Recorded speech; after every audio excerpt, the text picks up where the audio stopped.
It's Red Eye Radio. Gary McNamara and Eric Harley talk about everything from politics to social issues and news of the day. Whether you're up late or you're just starting your day, welcome to the show. From the Uniden America Studios, this is Red Eye Radio. Hello and welcome. He is Gary McNamara. I'm Eric Harley. Decision 2024. Our continuing coverage. Let's go to the decision. The Red Eye Radio Decision 2024 news desk. Gary McNamara has all the data from the weekend. Gary? Bills win. And the Cowboys blanking suck, according to Dak. I didn't see any of the game. Did you see the? I didn't see any of the Cowboys game. I just saw the 61-yard field goal that the Bills kicked to win it. Oh, the Bills game, Yeah, that's the only thing I've seen. And Dak Prescott. He should know that lip reading is a thing by now. Oh. Did you see the clip? No. Oh, no. When you see it, you won't need to turn the sound on. There we go. That's our football coverage for the entire weekend. Yes. Now let's talk Peanut the squirrel. Oh my gosh, what a tragedy. You know, I tried Seriously. to on Saturday not pay as much attention. Yeah. It didn't last long. It lasted a couple of hours, and it was lawn work. Yeah. And I just said, no, don't. Just leave your phone in the house. Don't. So I probably didn't pay attention for 3 or 4 hours. I came back. I was lost. I was like, oh, my God. Even on Saturday, it doesn't stop. They can pry my squirrel for my cold, dead, probably disease-ridden hands. It was, everybody went off on it. It was one of these micro events that just, boom, just exploded. And it was everywhere. The memes are endless. And I thought late Sunday, it'll probably temper down a little bit. It got worse. It got worse. But rest in peace, Peanut. Peanut the squirrel. We'll get to that coming up here. Yeah. I'm not going to spend too much time on it because that's not going to be the deciding factor in the election. Neither will the SNL appearance. For a minute, what was it, a minute and 40 seconds or something like that? But someone trying to make the case that NBC's in trouble because of the equal time clause. But what happened last night, thehill.com is reporting that during the NASCAR race, all of a sudden Trump came on and gave like a 2-minute message. Yeah. And they don't believe it was a commercial. They believe that was NBC making up for it. Well, all right. Maybe they did. Maybe they did. I mean, maybe they could. Let me ask this, or let me say it this way: maybe they can claim that. Well, but here's the thing: when you talk about it, because you're talking about it, they had to let him do it, basically in an entertainment show. Yeah. Because that's what it was done in, and I thought to myself, I said, well. There are no entertainment, really shows on NBC. That's what I was thinking, because I'm thinking something like SNL. There's only one SNL. Right. And so if they did that, it's like, well, there's nothing else, sorry. Right. We don't have another entertainment show. So if that's what happened, because thehill.com still didn't verify that, they've reached out to, the Trump campaign. Mm-hmm. And the fact is, if you do it, you don't have to offer it to someone else, but if they request it, you must do it, and you've got to file that they did it, as NBC finally did. Yeah, and I think the claim would be that it was last minute. It was the Saturday before the election. That show only airs on Saturday, and so there would be no time before the election to get that equal time. But I don't know that you can. You could say that for how many different weekly shows. Bill Maher, how many different weekly shows are there? So I don't know. Well, I mean, the thing was, I was like, and what, it's an SNL, and it's like, where do they put Trump? You need, Trump campaign should look for something that has more ratings than SNL, and so they found NASCAR. Not a lot more, but well. It's the playoffs, so you probably had a decent audience. Yeah. the playoffs. It's the World Series or whatever they do. It's the playoffs for NASCAR. I'm sorry. It's like just calling it's it that thing where they go around in circles. See, that's why NASCAR's lost so many viewers. You don't call it a playoff. It's Super Bowl. But it was fascinating. The Trump's going to execute Cheney. Yeah. And how that thing blew up, and they were just insisting it. Did you see Never Trumper Jonah Goldberg had to, on X, he apologized because he jumped right on it. Mm-hmm. Well, I jumped right on it like everybody else. Yeah, because you're a hack. Right. Well, Because when you hear these things, when you see these little quotes, and the quotes are always just a few words long from Trump, and they're the headlines and everything else, and CNN was still doing it late on Sunday. He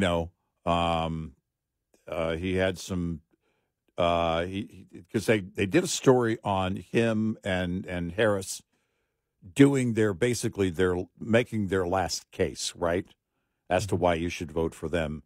And then, Trump had some dark comments and blah, blah, blah, blah, blah. Okay. All right. Let's everybody calm down. But what really got crazy on Sunday, X was going crazy. Social media going nuts over the polls, over Iowa. And Seltzer's poll and her poll that came back. We talked about her poll back a few months ago that showed Trump leading by 18. And I think we said something to the effect at the time, look, it's probably not 18. Yeah, we said that's probably an outlier poll. 18 in the summer? Yeah, probably not. But if he's doing well, we made the point. All right, let's just assume he's doing well with a comfortable margin outside a typical margin of error, which would be 3.5 points. If he's doing well in Iowa, then that could spell, and I think there were a couple of articles on this, and we touched on it. There's, the kind of the shared mindset and culture there in Middle America. So it could be that it also he does well in Wisconsin and other states.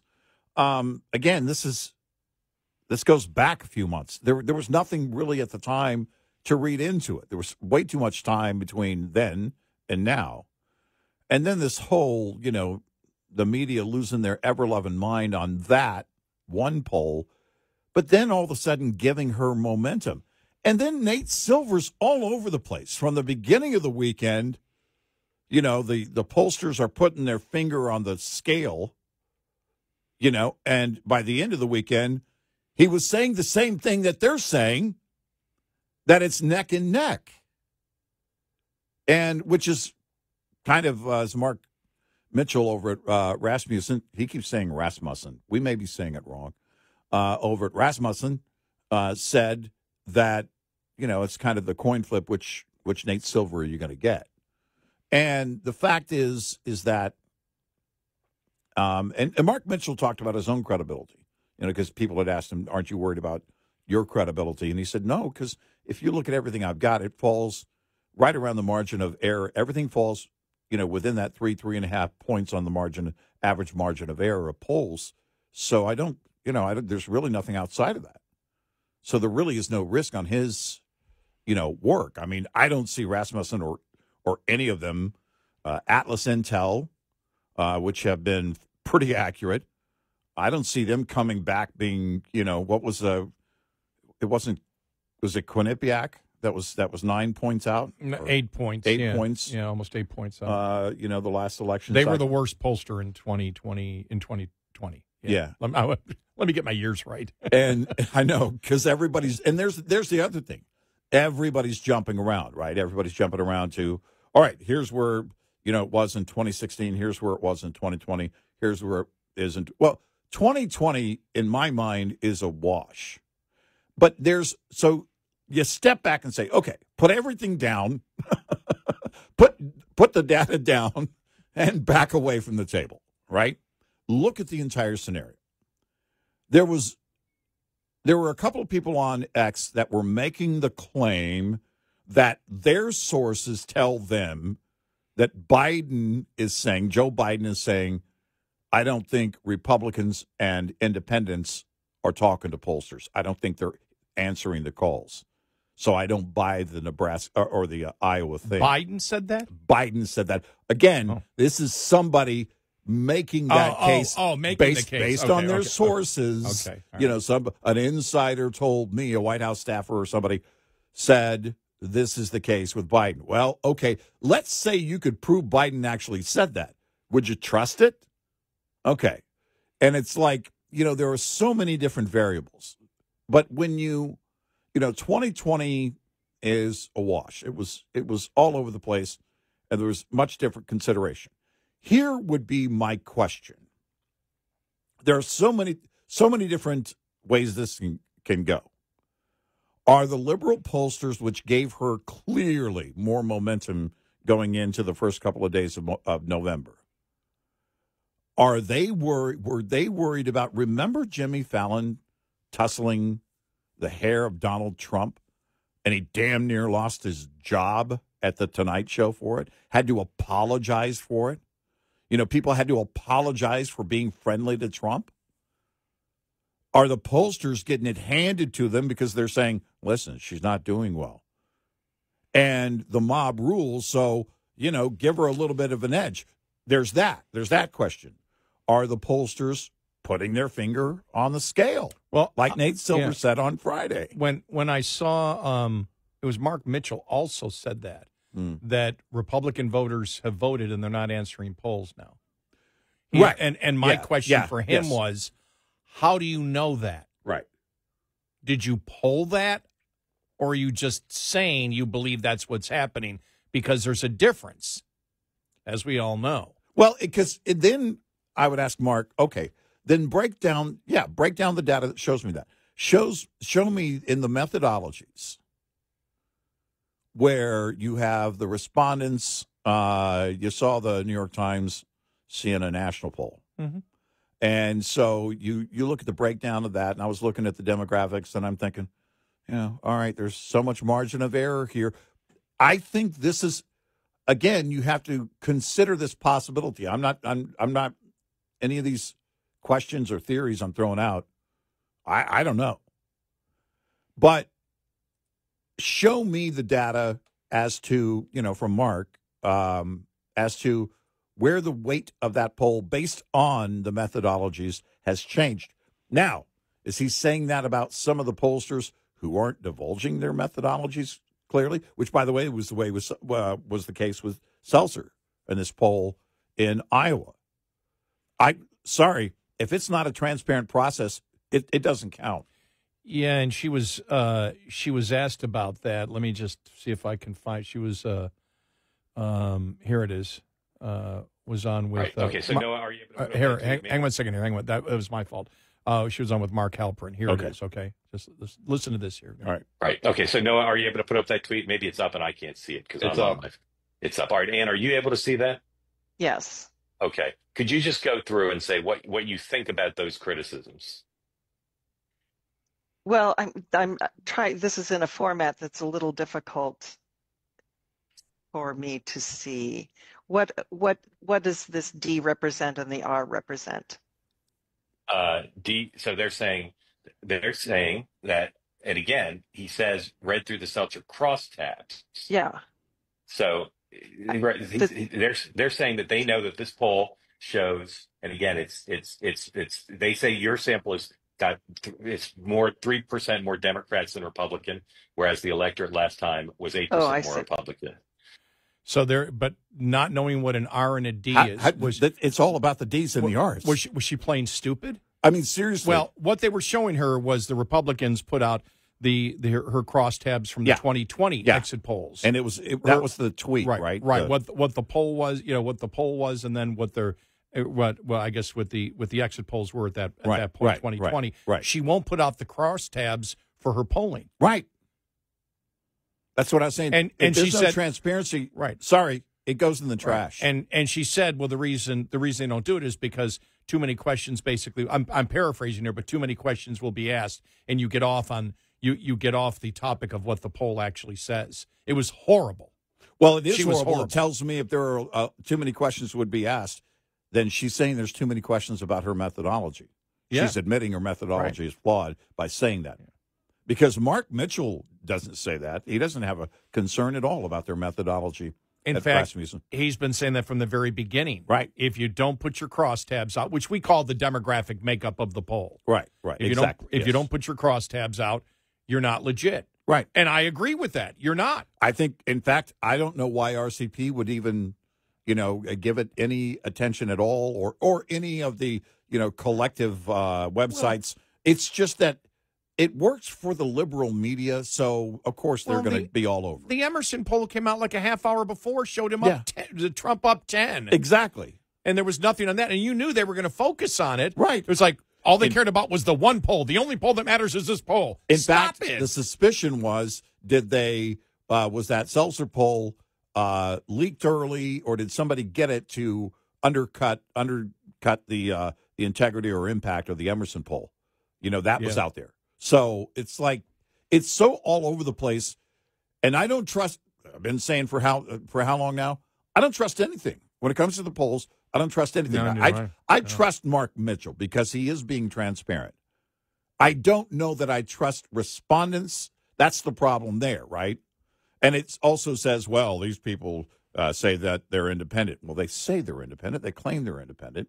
Are they registered? What's the process of qualifying them? And that goes back to, again, being able to trust it. 866-90 Red Eye. This report is brought to you by Shell Rotella. With advanced synthetic technology, is designed to help keep your rig running with more mileage and less maintenance. Cold temperatures and water can lead to only one outcome, and ice has no place in a truck's air system. That's why it's absolutely crucial to keep your air system moisture-free as temperatures begin to drop. If a vehicle didn't have an air dryer, the air system would be filled with that water, which can lead to dangerous and costly premature brake failures. To add insult to injury, if it's cold enough, that liquid will freeze, threatening air supply to various systems, including the transmission and suspension. Ice in the air system can also disable the compressor, for example, along with any of the air valves in the system. Make sure your air system is in top condition before plunging temperatures. Put it to the test. Get in touch with Red Eye Radio, toll free at 866-90 Red Eye.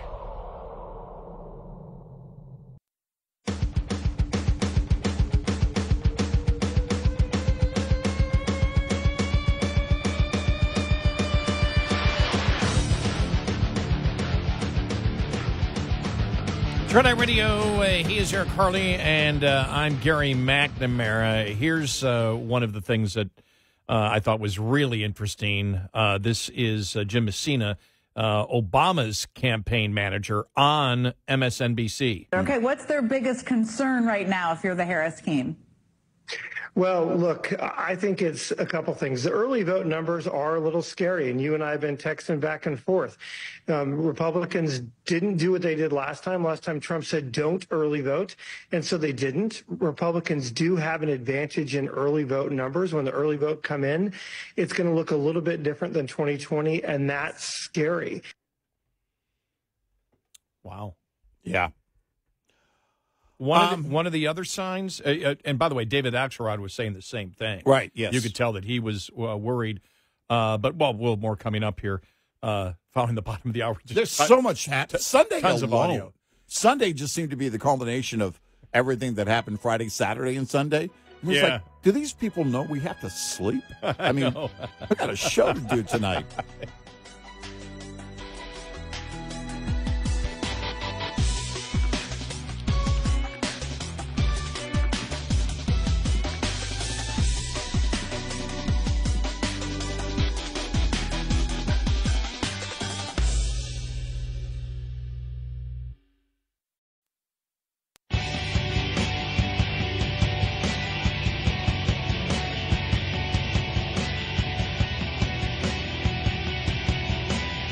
You're listening to Red Eye Radio. from the Uniden America Studios.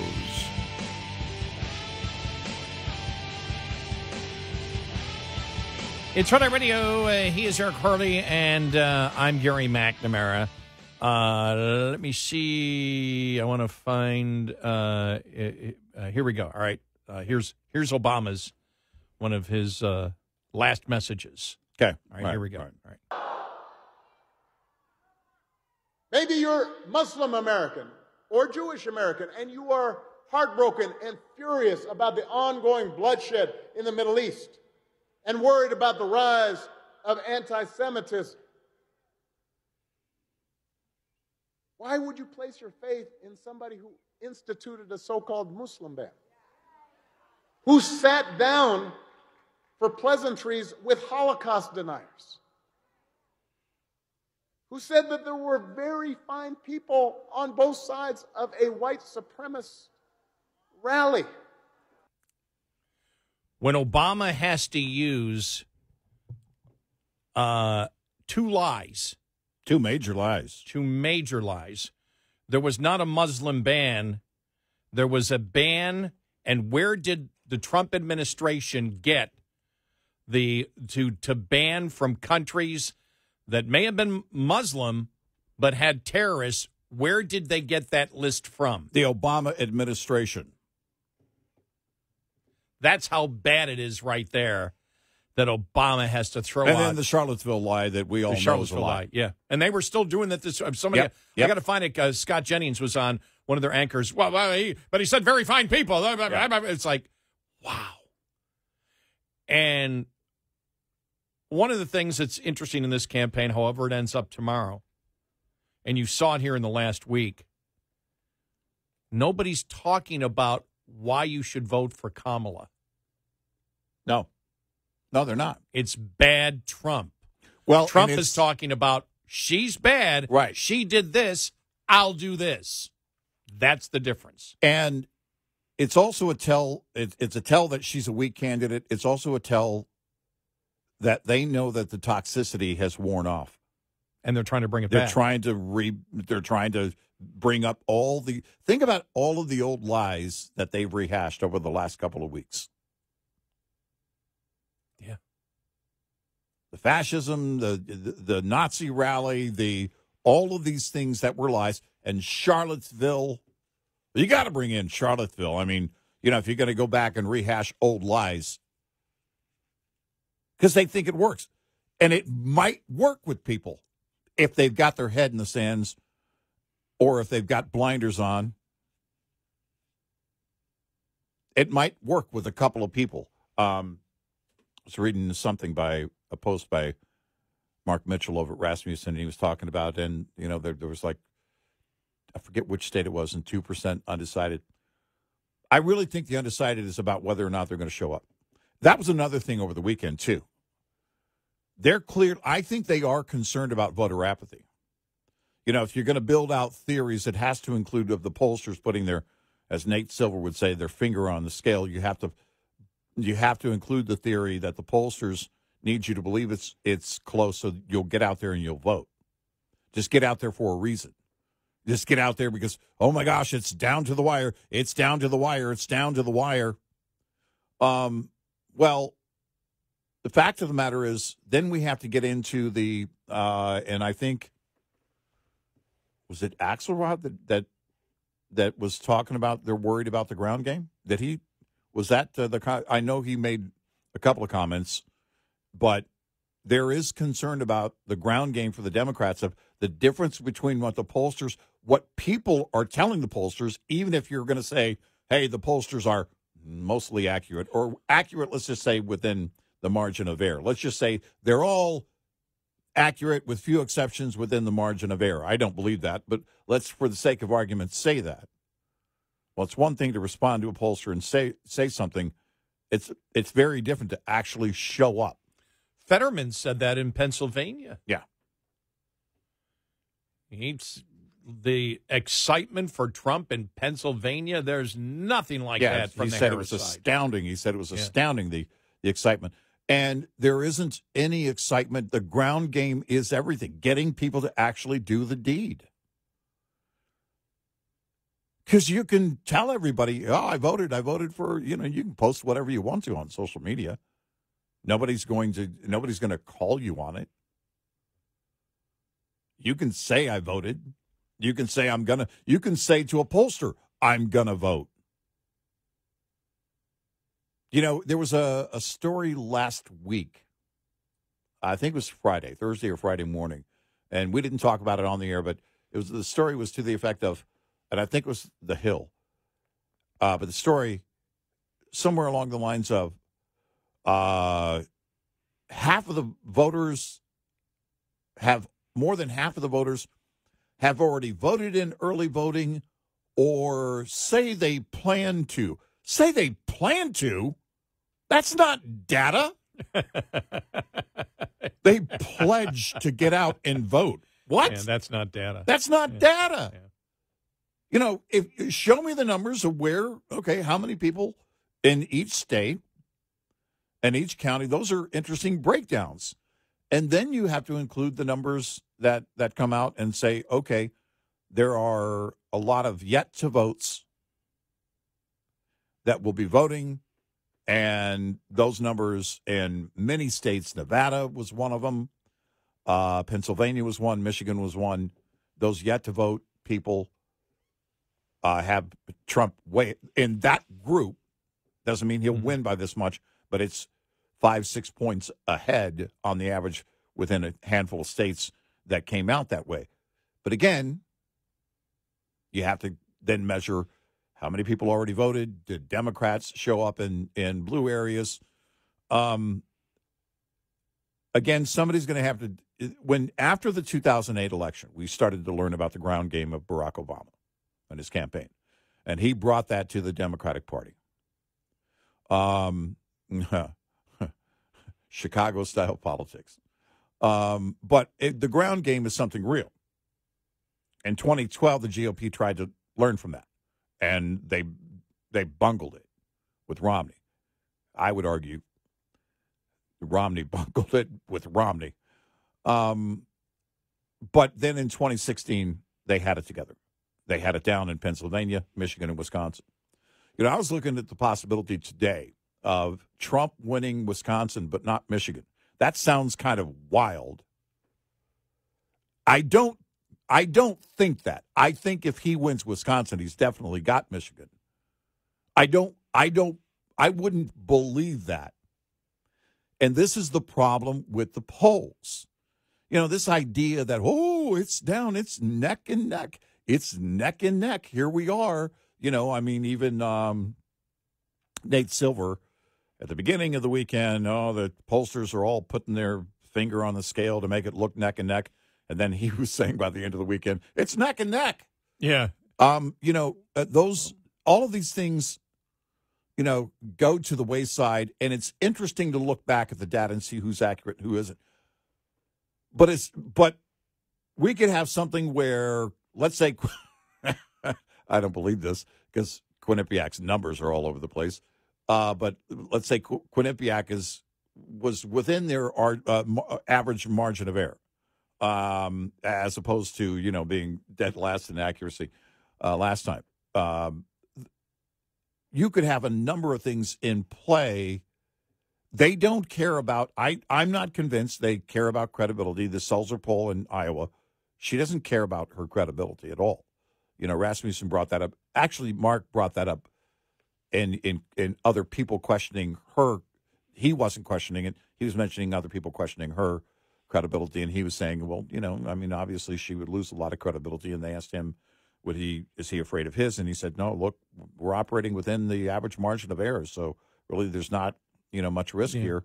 But the point is, we can look back on this, and you and I have traditionally up till now looked back, and we've said, okay, here's who was accurate, who was less accurate. It doesn't get down to the heart of the matter, which is the possibility that these pollsters are looking to shape something up because of the disdain, the hatred for Trump or whatever.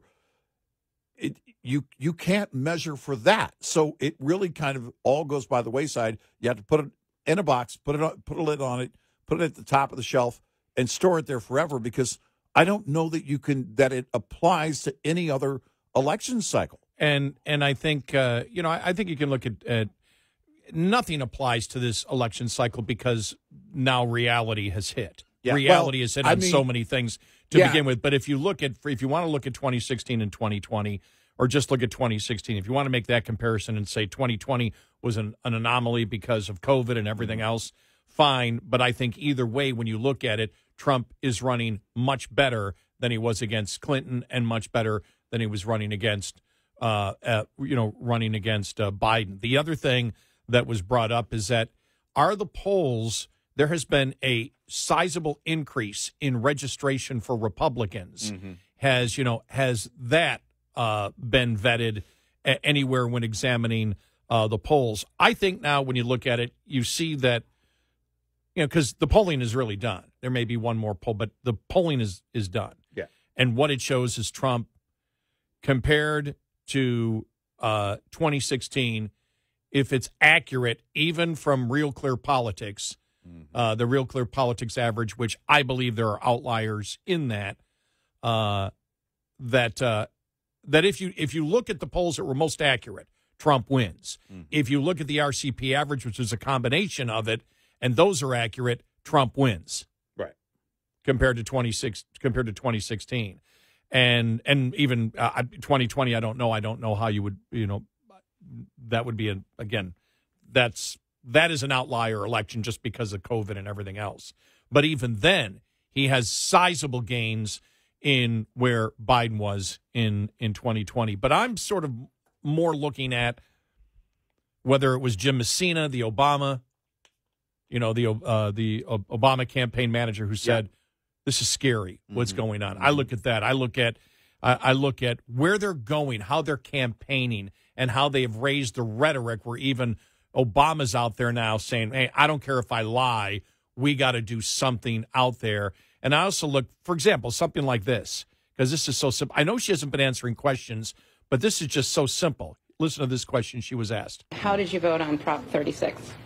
So my ballot is on its way to California, and I'm going to trust the system that it will arrive there.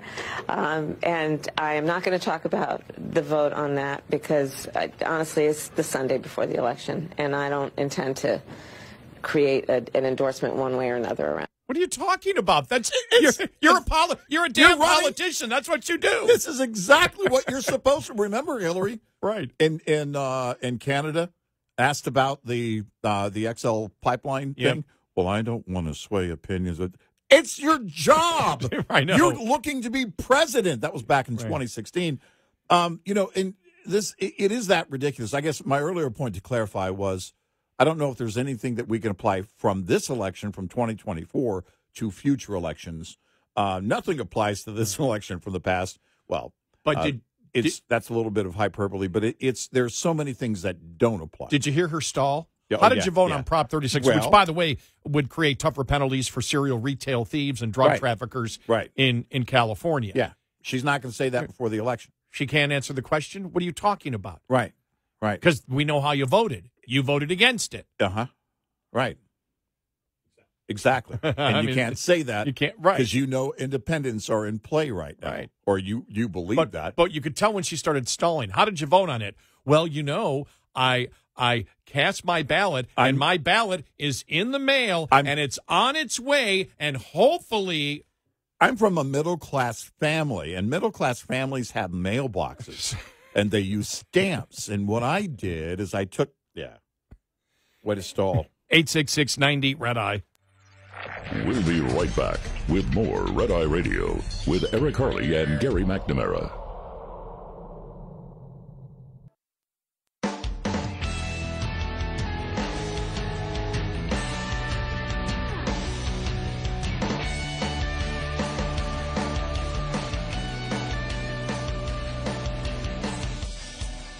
It's Red Eye Radio. He's Eric Harley, and I'm Gary McNamara. Yeah, you get the you get the feeling on social media that if you just were looking at your phone and you struck a match, the whole phone would blow up. Yes, I for a minute thought I probably should put my phone in a lead box or something. This might, this whole thing might be a risk. It was. That's okay. You and I and everybody else has the ability to parse through it and find out a lot of valuable information. I'm not so sure I do anymore. Oh, I do. I do. I find it extremely entertaining. I think I'm losing it. No, no. The problem is everybody else needs to calm down. The issue that I had, it was so all over the place, and when you step away from it, it's like, okay, Yeah. what are the actual questions we have? So you go through that list of questions like you and I always do, and that's where we end up.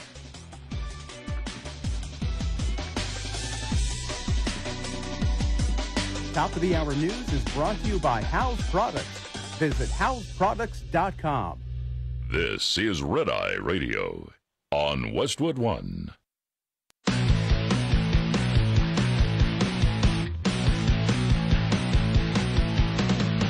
Now, it's Red Eye Radio. Gary McNamara and Eric Harley talk about everything from politics to social issues and news of the day. Whether you're up late or you're just starting your day, welcome to the show. From the Uniden America Studios, this is Red Eye Radio. All across America and around the planet, we are Red Eye Radio. He is Eric Harley, and I'm Gary McNamara. I'm being threatened by the last Kamala ad. Yeah? All right. I've been threatened. Are you ready? Okay. Did you see this ad with Will Ferrell? Yeah. My God. It's just like, here we go, all right? I'm just one person? No. Shut the up, Gary. Last time, only a few thousand votes kept Trump out of office. And this time, we will hold you personally responsible, Gary. Don't forget to vote, Gary. Yeah, Gary.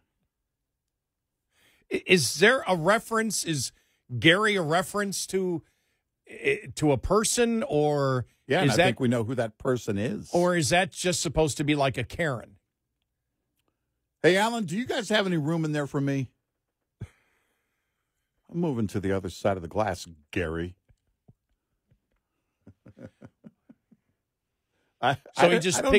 He just picked the name Gary. I Yeah, mean, am I missing the reference? I I don't guess know. would be my point. I don't know if you were going to go with common names. If you wanted it to sound personal, wouldn't you? And you wanted to hit the most common name, it would be John for guys, right? Yeah. I mean, Gary's a common name, but John would be, I think, the most Well- common. Maybe I'm wrong about that. Well, he's trying to make the case that Gary should be voting for the insane leftist radical agenda. Yeah, which I Gary. that I took as an insult. I'm hurt by this, deeply hurt. You know what's insulting, Gary? You voting for Trump, Gary. Yeah. So as I was scanning through the TV, just very quickly, because the first thing as soon as we got to the past November, to November 1st, yeah, I did it sometime over the weekend. I'm like, okay, who's playing Christmas movies? And everybody's got them, every streaming service, every single. And now they're all over. They've been all over YouTube for a long, long time. Yeah. You can watch every other people, not the official Hallmark channel. It's other people posting the Christmas movies that are up there. I've seen that. Yeah. But I don't know whether this is a Hallmark movie or whatever. I just saw it. I got to go back and find it because I want to watch it. You're like, you're going to watch one of those syrupy movies? It's called A Karen Christmas. All right. And it's about a Karen. All right. I'm like, well, I got to watch that one. Yeah. Right. Yeah. No, I'd have to at least check out the highlights of that one. I'll see if I can find it. Yeah. I saw it and I went, well, okay, I really don't have time to watch any movies this weekend, but I was tempted for a second.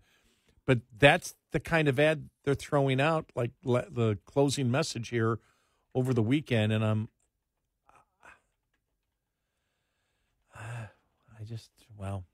Yeah.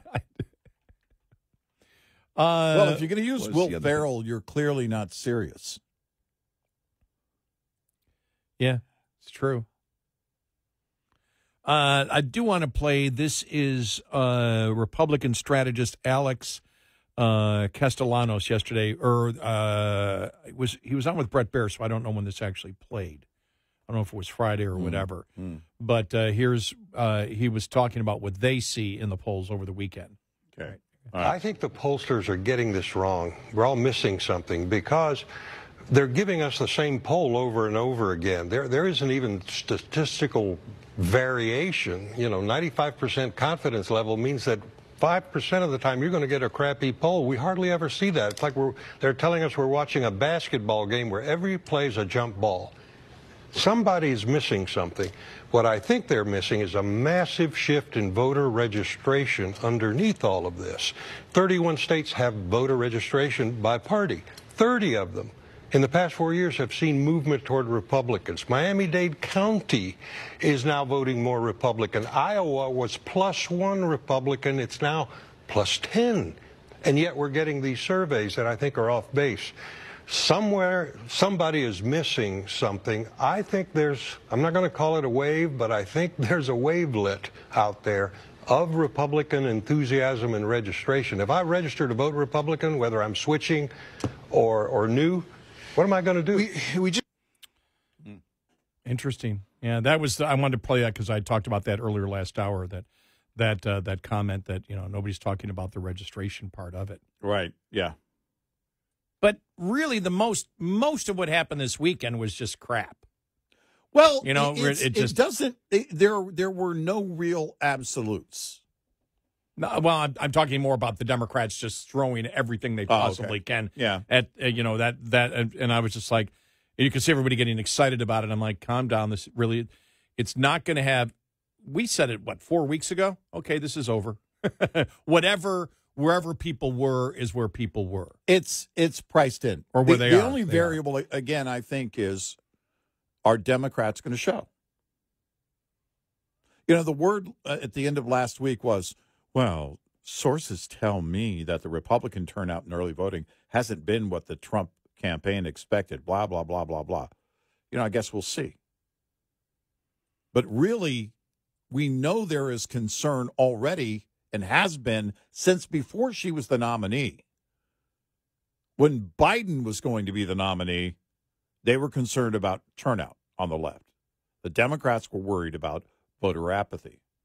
And then she came in, and there was a couple of moments, and then after that, oh, crap, we're back to the voter apathy concern again. So if you look at the behavior right now of any surrogate for the left, which is pretty much 95% of the media, or maybe higher, I may be underscoring that. You see the common behavior with them. In 2016, at this point, they were practically having a parade for Hillary. Now, Hillary was busy, canceling fireworks and whatnot, because then her internals clearly were showing it wasn't going to happen. There were internals in Pennsylvania, Michigan, and Wisconsin, and they knew she needs those states, the battleground states. You look, too, at Mark Mitchell was talking about, in fact, on the electoral count, he sees Trump, I think he was saying at the very least 281, and he said it could be higher. I got to go back and review that. But if you look at Pennsylvania, Michigan, and Wisconsin, if he gets all of those three and gets Nevada, he said it could be as high as 320, 325, somewhere in that area. And so, it's based on the data that they have. Well, there are so many variables in this whole thing. The weekend just seemed to get wrapped up in, the Iowa poll. People, I can't believe that. Yeah, I can believe it. It's a poll. Let's step away and ask all the pertinent questions. And if the questions aren't answered by a transparent process in the first place with that Seltzer poll, sorry, garbage. It goes straight into the garbage. And that's the garbage can that in the country we set on fire. You burn our garbage out there. That's I don't have any place for that. If you're not going to divulge it, and she even says because it would bring up too many questions, you just admitted that your methodology would bring too many questions. It's garbage. You have to, compartmentalizing all of this. I don't know what's going to happen tomorrow. I really don't, or whenever we get the results next week, after Thanksgiving, after Christmas, maybe by January 6th. I have no idea. It really gets down to the turnout for the Democrats. And I think the Democrats know this. It has been the baseline concern for them going back to, 4 or 5 months when Biden was still in. They were worried about voter apathy. Where is the energy? Where is the energy? In 2020, you still had enough disdain, hatred, and toxicity against Trump built on falsehoods to drive people to vote against Trump, not for Biden. But they got out there, and he was the default, so they gave him the vote in order to vote against Trump. That is not nearly what it was, nowhere near what it was. It has diminished greatly, and we've been talking about that. That's the psychology of the voter.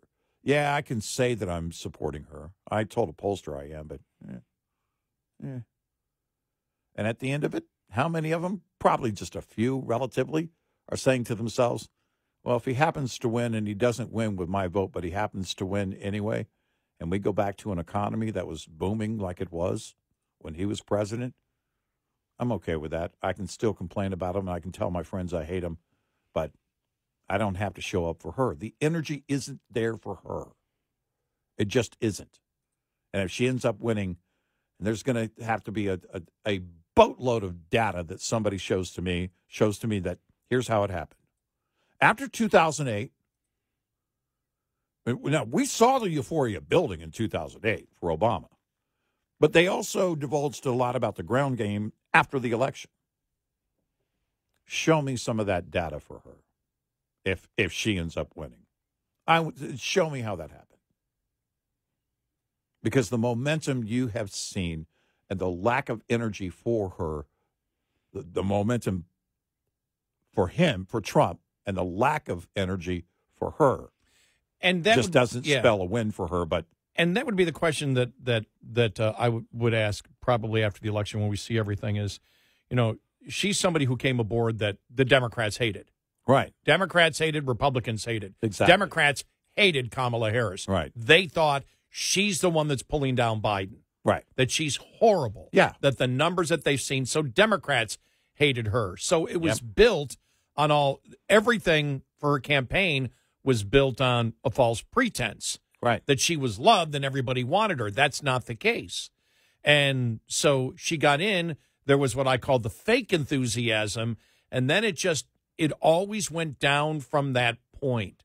When you look at it, if you 9 out of 10 days were bad for her.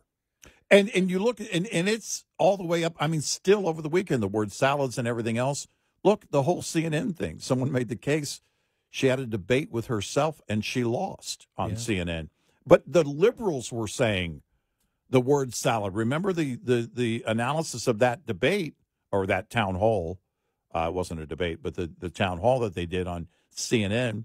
The post-analysis by liberals was, then she gets into the word salad thing. There's no enthusiasm for her from the media. No. None. No. It's all Trump bad. Yeah.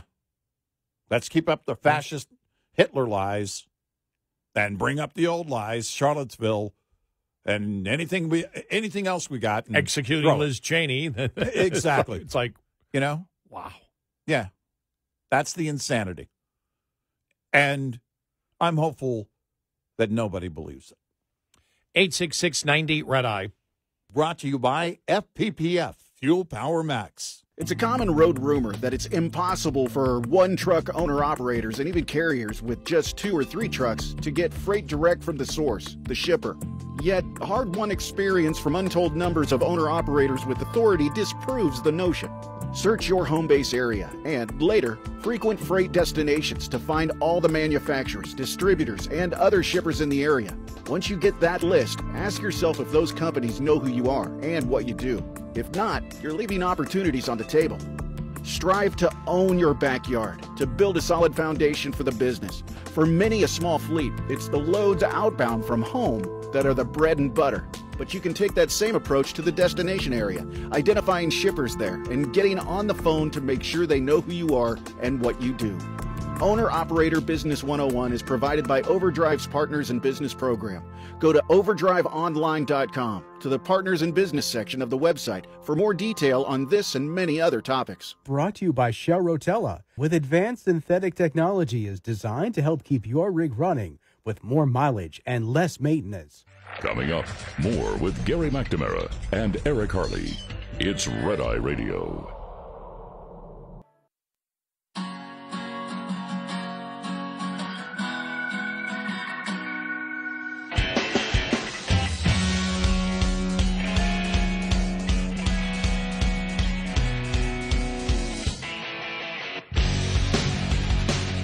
And Red Eye Radio, he is Eric Harley, and I'm Gary McNamara. Good morning. Welcome. How's everybody doing? Hello. What a weekend. I'm telling you, it just was. Yeah, good thing it's going to be a light week. Nothing going on. Oh, man. I'm not getting any sleep.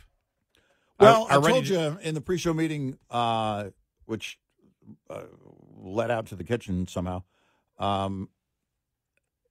on Tuesday, if I wake up, doesn't matter how much sleep I get during the day, if I wake up at 7 p.m. naturally, I'm not going to be able to go back to sleep. I mean, polls start closing on the East Coast at 6 p.m. our time. We're in Central. And so, you know, it will be too fascinating to watch for me. We'll see where it comes in. Remember the turn in 2016, the liberal media. Again, they went from right around the beginning of that coverage that evening, you know, they were practically having a party. And then within a couple of hours, it turned sour quick. They were angry. They were mad. I mean, you saw it coming. You could even, I've been paying attention to it even from a week ago where Hillary was in 2016 to where she was today in 2016. There was a significant drop. Yeah. You haven't seen that kind of movement. But, again, we have to ask the question, since we trust nothing anymore. Right. I don't trust anything. We don't trust anything anymore, not even the polls, because nobody has earned our trust. No one. Right. And when we talk about the left, they will skew anything they possibly can. And, again, if you want more evidence of it, just look at the accusation that Trump claimed that he wished to execute Liz Cheney. Yeah, right. I mean, completely. Obviously, it was about, would you carry a gun and pick up a gun if guns were coming back at you? He was using the chicken hawk argument. Right. Yeah. You know, the fact that you can sit there and, you can promote wars. Would you actually fight one? And that's an argument that's been used before, a lot of times against Republicans. Right. And so. And this was used against a Republican again, but she's again, as far as I'm concerned, she's a Democrat now. Yeah. And so when you when I saw that, I just went, wow. I mean, it just, you know, the stuff they're trying to use, you know, that he was attempting promoting executing her, and then they went with it for like, what was it, about 10 hours? Yeah. And then everybody started backing off. Maybe it was shorter than that. Maybe it was like 6-7 hours. Right. When I saw Jonah Goldberg, the Never Trumper, mm-hmm. you know, back off and have to apologize for it. You know, Right. Yeah. And somebody asked a question to Mark Cuban. I did see there's reports that they didn't want Biden or Cuban out there for them anymore. Well, I mean, yeah, that came out pretty early in the weekend. In fact, it was Friday evening or Saturday morning. I saw that. Yeah, Biden's not going to be doing any calls over the weekend. It's like, yeah, he shouldn't have been doing them in the first place. Yeah, and Biden will probably just step out to the press conference on Monday if there is one. Step out there. Let me tell you why you should vote for Kamala. Listen, I actually didn't decide anything on the border. I wanted to build the wall. She wanted to open it up. I mean, he's a liability at every turn because he's still bitter they forced him out. There's no doubt in my mind about that.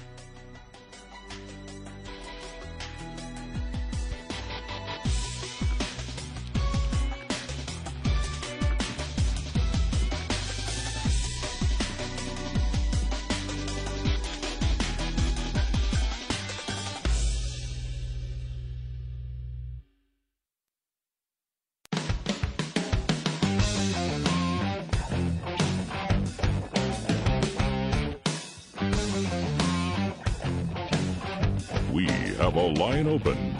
1-866-90-RED-EYE. Red Eye Radio. It's Red Eye Radio. He's Eric Carly, and I'm Gary McNamara. Going to play this audio cut from J.D. Vance to get us in just to briefly look at the job numbers from last week. Yeah. And just a couple of days ago, the jobs report, while Kamala Harris runs around the country talking about how the economy is doing good, the jobs report just a couple days ago said that the American economy lost 28,000 jobs in the private sector. But we created a lot of jobs for government bureaucrats. We lost 46,000 jobs in the manufacturing sector, but we created a lot of good jobs for Kamala Harris's government buddies. And I think that, since Kamala Harris and her economy, she likes to see a lot of Americans lose their jobs. I think the only American that needs to lose her job is Kamala Harris. There you go. Yeah, you knew where that one was going. Yeah. So the economy added 12,000 jobs. That's because of government. Yep. As we all know, the estimate was for 100,000, 12,000. They talked about the fact that the Boeing strike and the hurricanes, but and I'm not saying that didn't add to it because obviously it did. But when you saw the revisions for the last 2 months before that, down 112,000, they were off. My God, that's an average of 60,000 a month. They were off. Well, on the jobs. Well, and we look at the Fed move. It's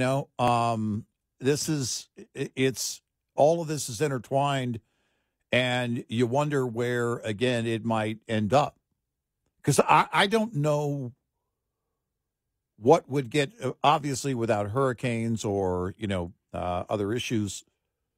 There might be a slight improvement or even a vast improvement month over month. But is there a trend going into, that to finish out this fourth quarter that looks bad, and then you go into the first quarter where everybody reassesses on a regular basis anyway? My point is how bad is this? This is one of my concerns. You and I have talked about this. If Donald Trump wins, he's inheriting such a horrible mess. Now, having said that, during the Obama years, we never properly remedied what happened in 2008, 2009.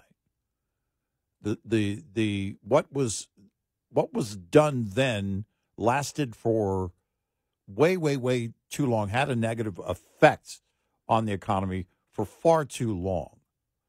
And so by the time they got to 2016, things were improved, and Donald Trump improved even greater on that. But I don't think he's inherited anything like what we may be seeing, not just the economy. The economy includes inflation. I think inflation is the biggest, driver here. So the question is, where are people on delinquencies with loans, on rent delinquencies, on, all these things. And then, of course, the border and everything else. The mess is so vast that the Republicans are going to have a task if they win. That Donald Trump is going to have a great task. I think he's up to it. But the thing is that how much can you get done when you have just 4 years? And hopefully, if he wins, he would have that full 4, and there wouldn't be a turn at the midterm.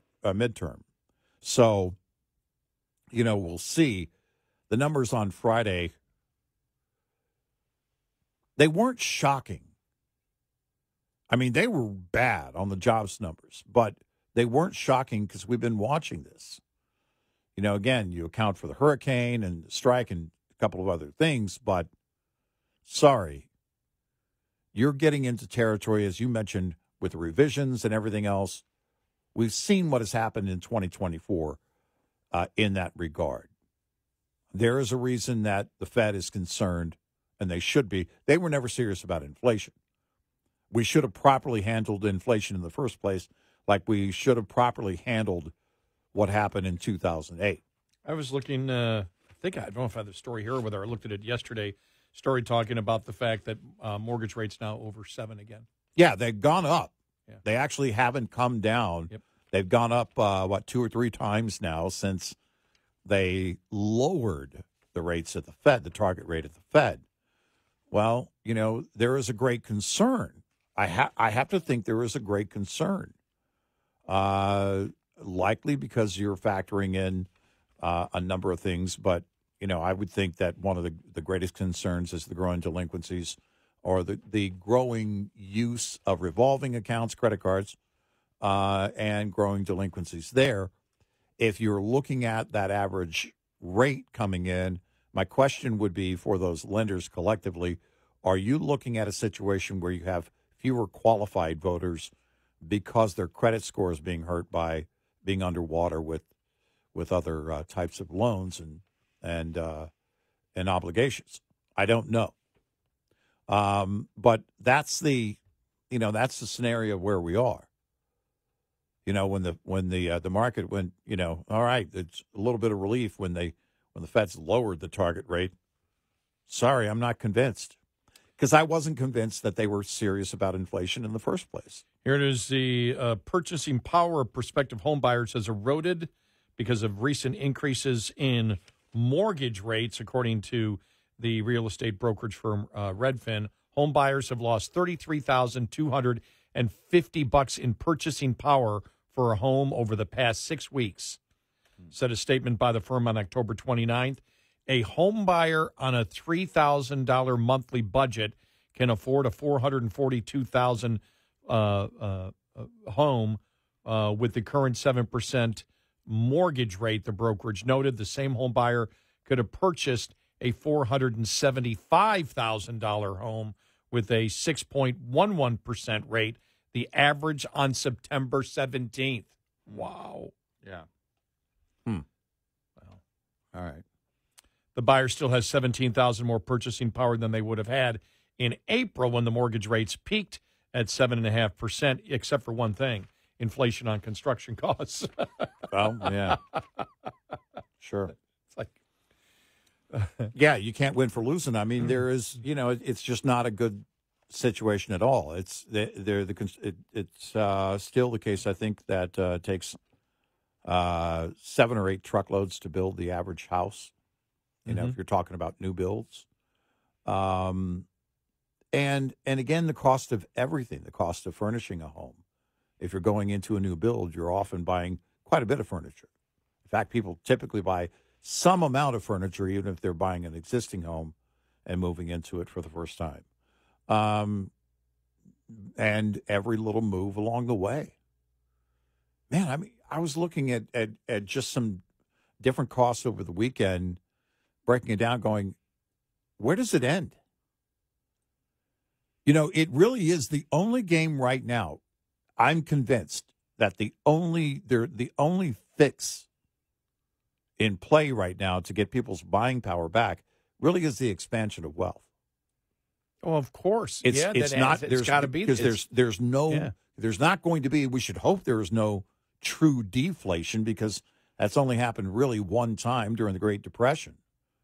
And you don't want it to happen, because it means that there's something bigger behind it driving that. So there is no other fix.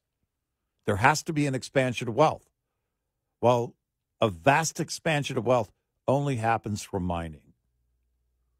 It only happens from gas or natural gas, oil. Now, lithium fields are being found, but the problem is with lithium fields is you have, again, this liberal mentality that's attached to it. You can't go in. They're already protesting the lithium exploration and mining. Well, that's that's one of the things we'll be talking about. I'm not, as I've said before, I'm voting because of the weaponization of government. That's number one by far. And the Democrats wanting to get rid of the Constitution, not liking the First Amendment, not liking the Second Amendment, not believing in the separation of powers because they wish to pack the court, which means the Supreme Court becomes then a vehicle of whoever controls Congress at that particular time. The fact that they don't want the Electoral College, the fact that they don't want the Senate, those are the kind of things that I'm voting for. But when you talk about we will with if Trump wins, tariffs, that's the problem. The problem is it's not about U.S. manufacturers producing products for the United States. It's about U.S. manufacturers. If you want that kind of growth rate and expansion of growth, being able to produce things for the world. Right. And you start it with the cheapest energy you can possibly find, because we have the ability right now under a long-term Republican government to have the lowest energy prices, and Europe isn't going to follow yet. Right. They're not going to be able to keep up with the United States in doing it. That's the edge that we have worldwide. Yep. And we should use it. And China is having trouble because of their centralized government, finding out centralized governments probably aren't the most efficient way, to run industry. And so there's a great opportunity for the United States. You and I have said it before. This is an election that I'm voting for a party that I believe will make less wrong decisions, fewer wrong decisions than the party in power. They won't create major problems. That's the problem I have with Democrats. They create major problems. It's not that they can't, we just can't handle the problems that we have here. It's overwhelming. No, you caused the problem. Yep. You caused it. Where we are right now, exactly where we are right now, is what the Democratic Party wants. Yep. You feel the inflation, they want it. You're afraid to send your daughters to school because of the whole bathroom crap? Well, that relates. That's the way Democrats want it. They want this. The identity politics, judging people by groups and not individuals, it's what they want. Yep.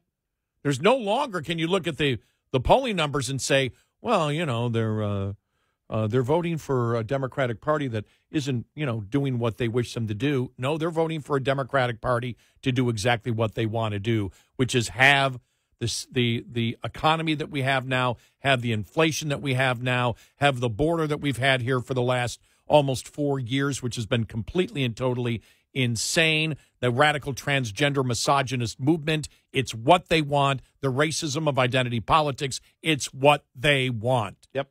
And it has to stop. Yep. Yep, absolutely. There's only one way to stop it. Yep, we got to make a choice to do that. And 51 in the Senate, too. Yep. It's got to happen. If it doesn't, well, we're going to be on this path for my lifetime. I'm convinced that's going to be the case. We're not going to change. 866-90-RED-EYE. Lines open for your calls. 866-90-RED-EYE on Red Eye Radio.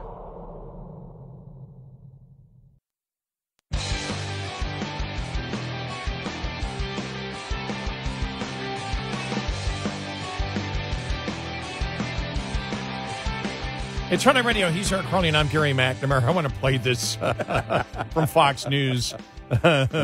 Ramaswamy on Fox News over the weekend. Yeah. Here, listen to this. Here we go. Well, look, I think one of the things that we've seen from Donald Trump this cycle, which is unique, is he's not just going to the traditional swing states. I mean, we were together at that Madison Square Garden rally in supposedly hard blue New York with 200,000 people lined up outside.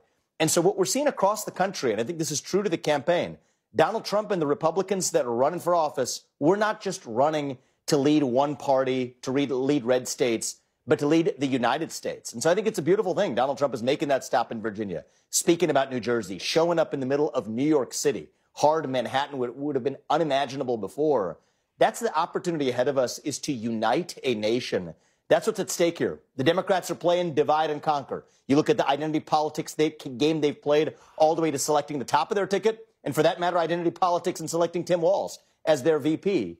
We're rejecting that, and I do think that there's a special opportunity here. We're all going to be thrilled if Donald Trump wins on election night, as we expect.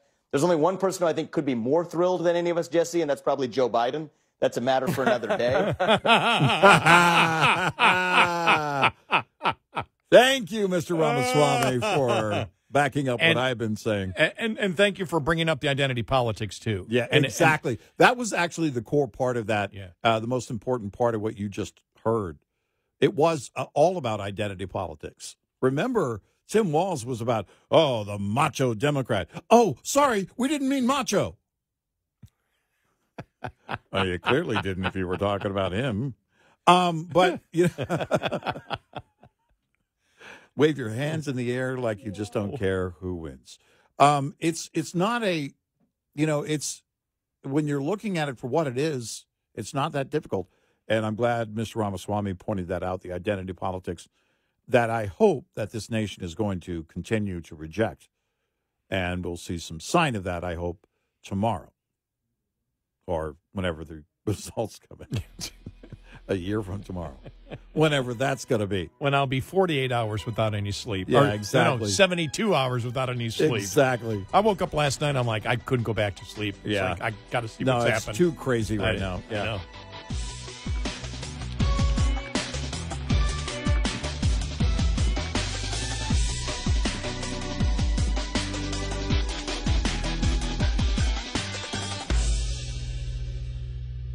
This is Red Eye Radio on Westwood One.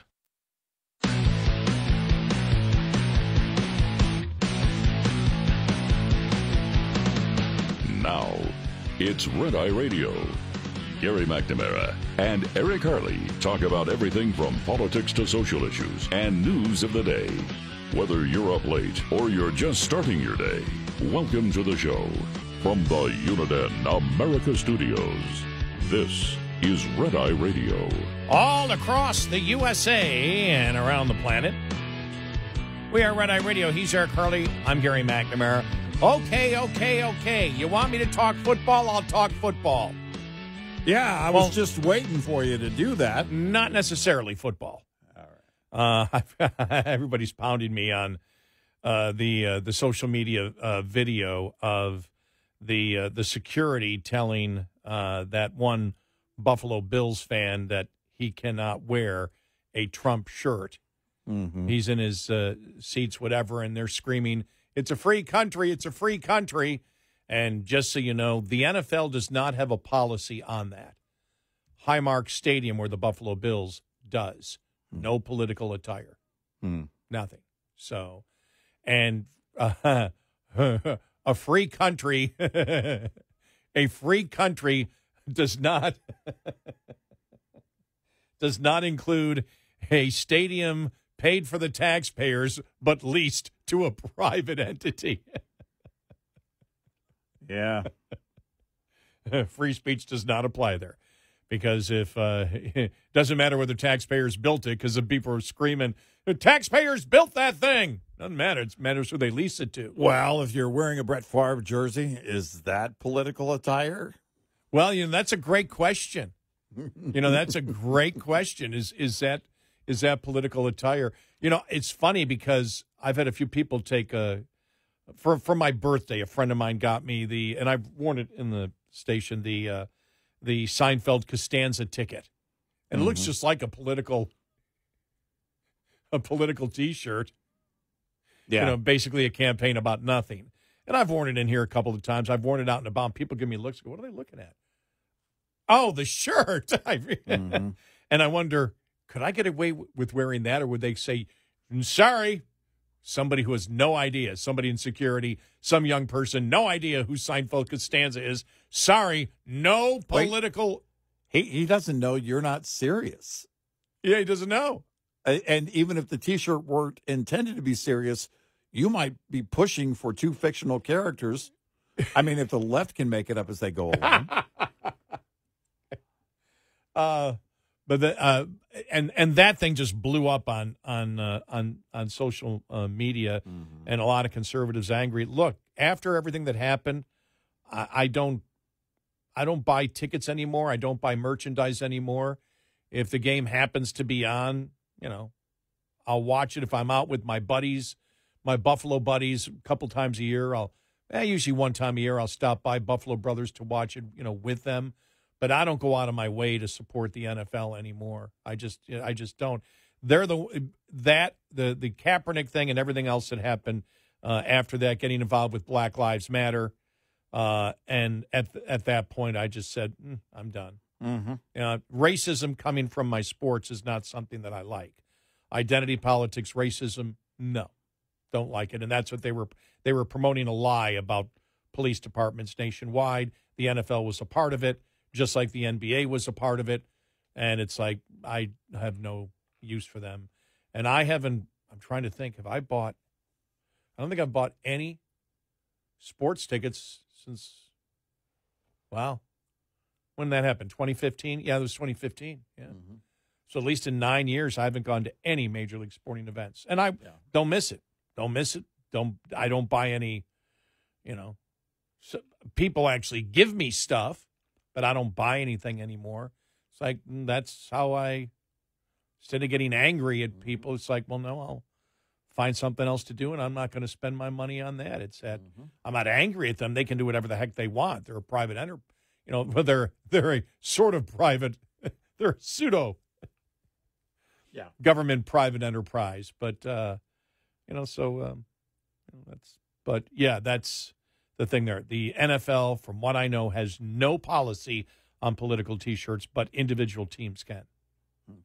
All right. Yeah.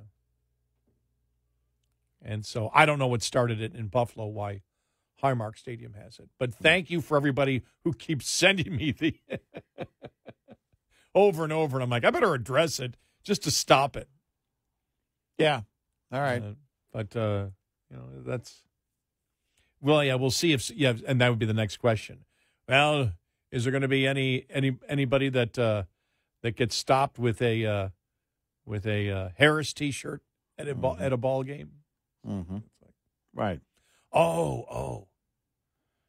My neighbor put up her sign yesterday. She put up, on Friday, the Harris Walls sign. Okay. She's the one that back in August said, I'm very friendly with them. And she said, anybody on Facebook, anybody who's voting for Trump, unfriend me now. So I just did without any comment. Yeah. And, I'll wave over and say hi, and they don't look at him. They don't look at me anymore. And I didn't do anything. I did not. Now, I will say this. It's about 10 years that I remember I was out of town. And I came back on the 4th of July, so I must have been visiting my buddy Jerry in Tampa. That's what I was doing, yeah. And so I came back, and they were having like a party that was spilling out into the street. A couple of the neighbors involved in it. They all waved to me. I get out of my car. They're like, I was so tired. They're like, Gary, come on over. And it's because her relatives, a couple of guys, two of her relatives, biggest fans of Red Eye you could possibly imagine. Yeah, good. So it's like, but I did a bunch of bike riding over the weekend, and I live in a Democrat precinct. And I'm telling you, in 2008, you had Obama signs all over the place. Very few and far between. Did you see there's only one Harris sign in my entire neighborhood. I went up and down every street, actually. Is this Friday morning or Thursday morning? I went up and down every street that's part of our precinct. And I saw one. The one Colin Allred sign was gone. And I thought, okay, could it be that maybe the lawn guy took it down or something to mow around it? I don't know. It wasn't laying anywhere. It wasn't on the porch. But the Colin Allred sign, which was in the yard next to the one Harris sign was gone.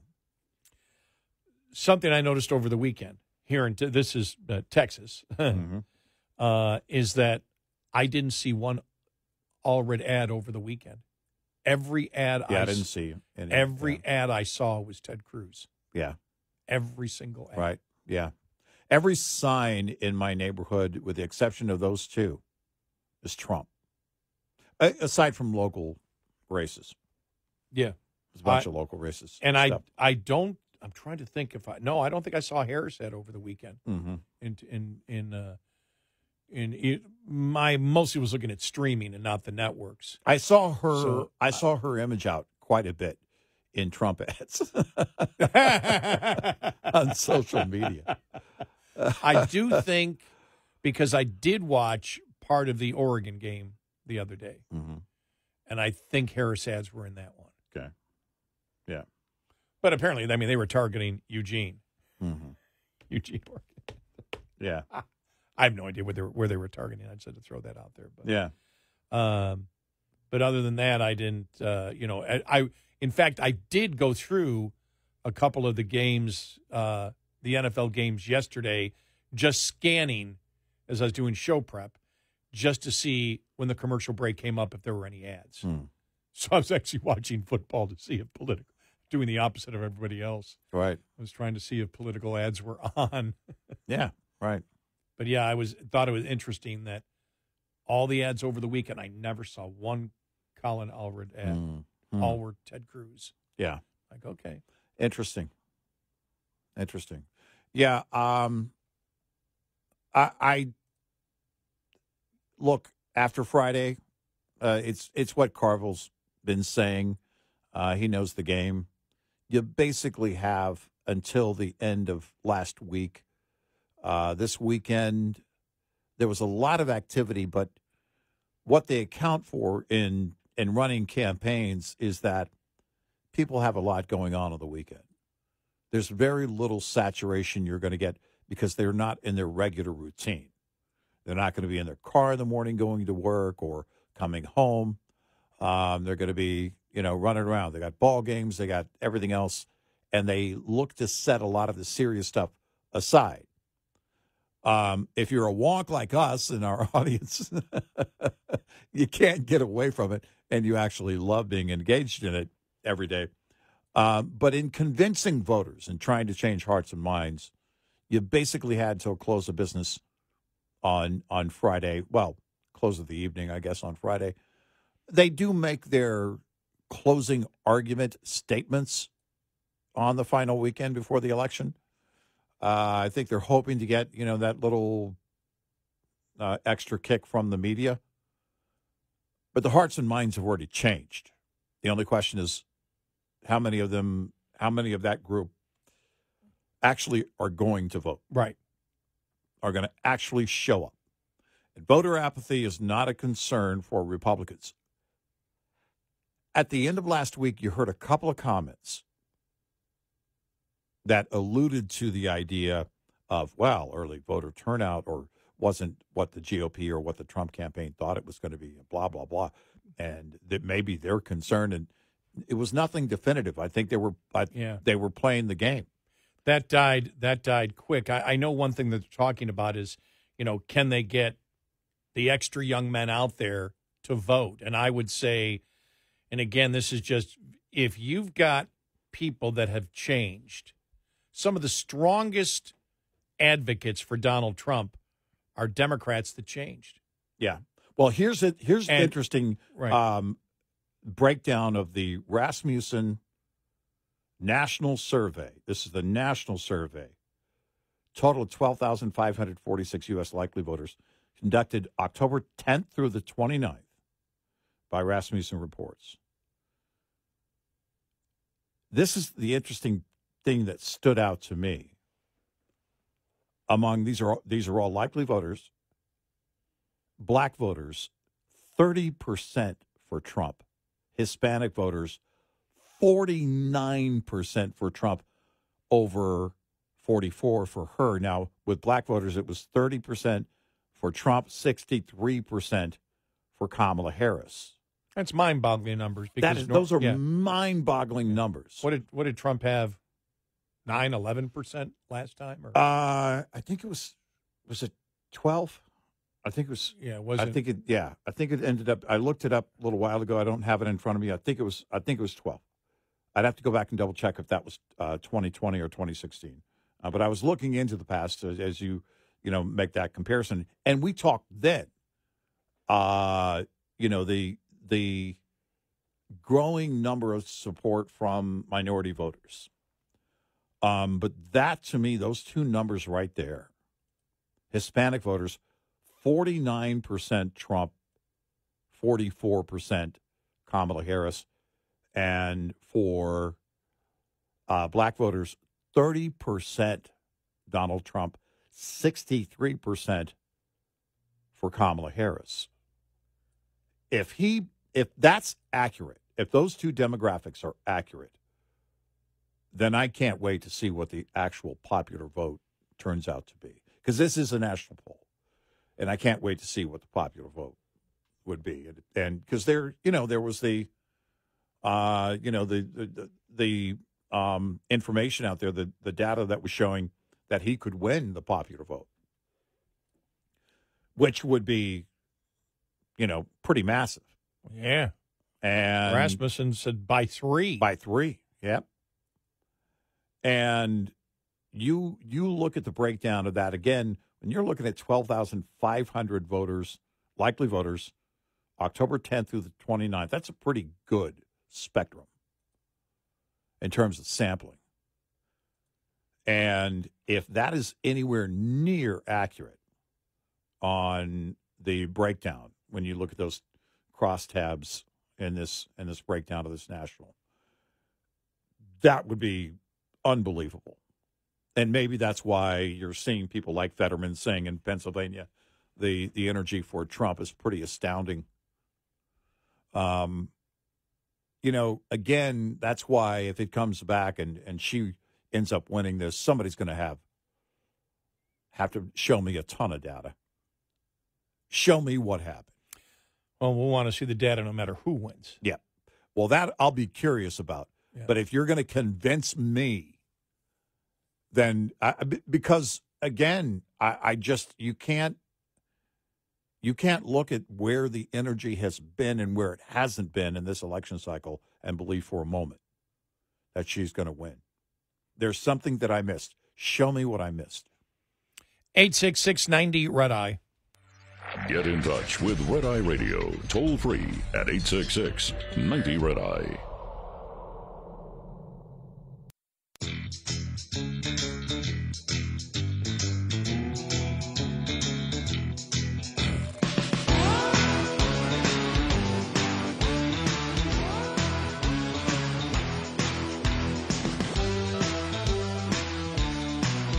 It's Red Eye Radio. He's Eric Carly, and I'm Gary McNamara. So we have some sad breaking news. Yeah, some breaking news from multiple sources. Fox 11 in L.A., the New York Times, all reporting that Quincy Jones, one of the most powerful forces in American popular music for more than half a century, has died at 91.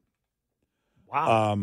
You think of yourself as someone who is, I'm a would-be, wannabe, at one time semi-pro musician, and back in the day I couldn't get what the genius of a great producer is.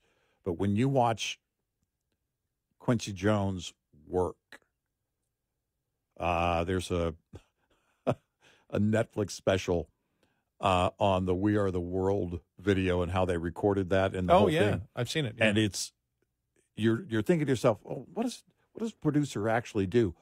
Oh my gosh. Genius in so many ways. You can't even, and then the stories that come about.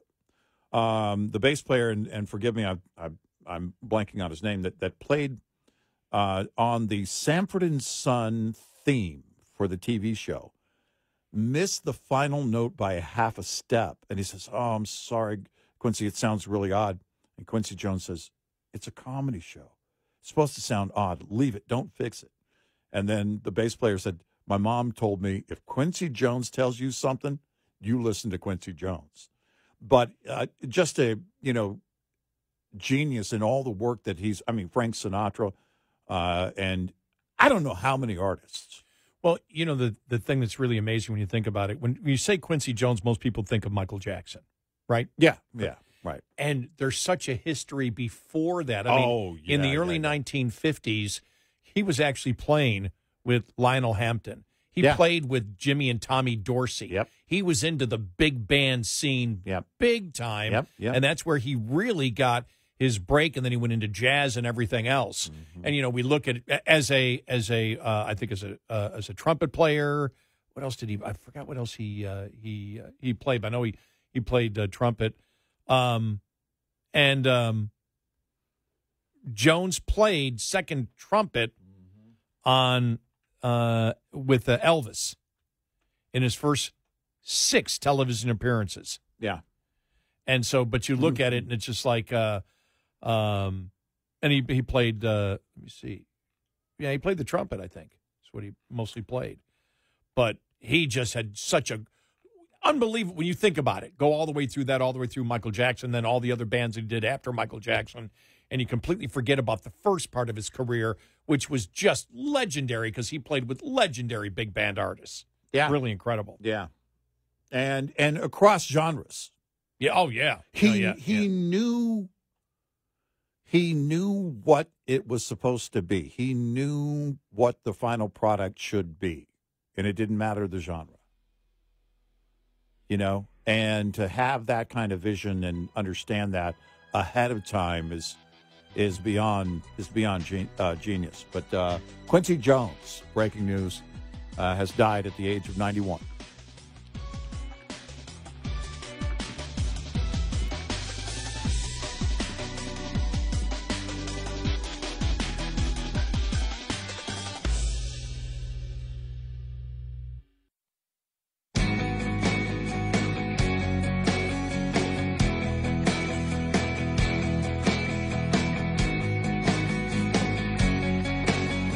You're listening to Red Eye Radio from the Uniden America Studios.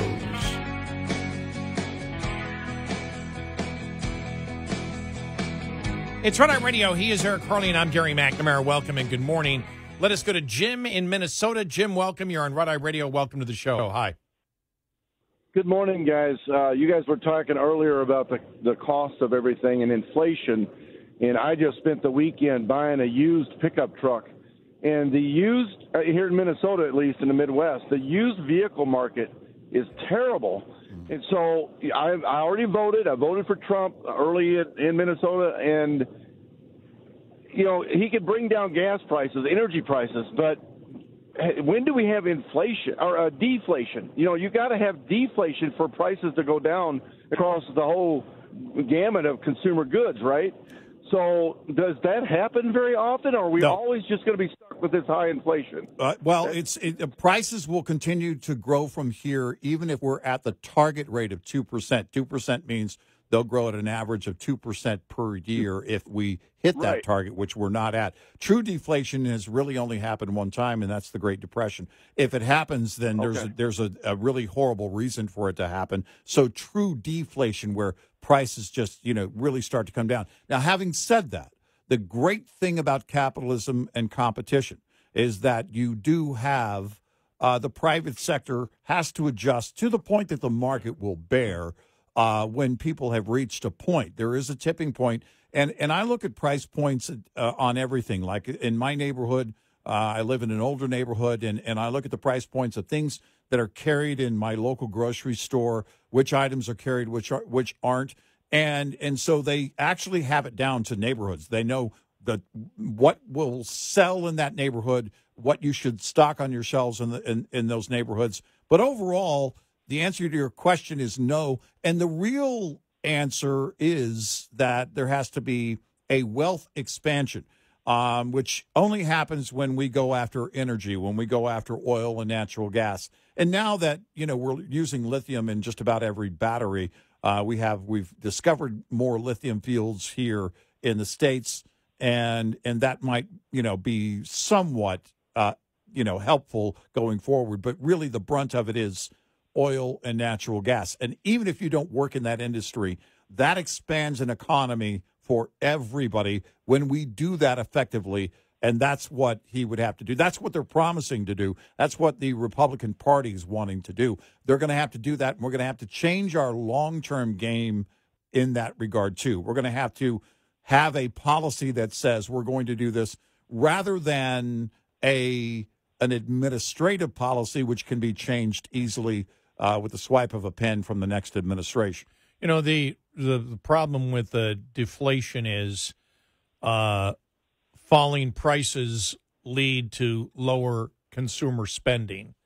And when that happens, you have, at that particular point, you've got too much inventory, and so you slow down your production, which leads to layoffs, salary reductions, and all those other things.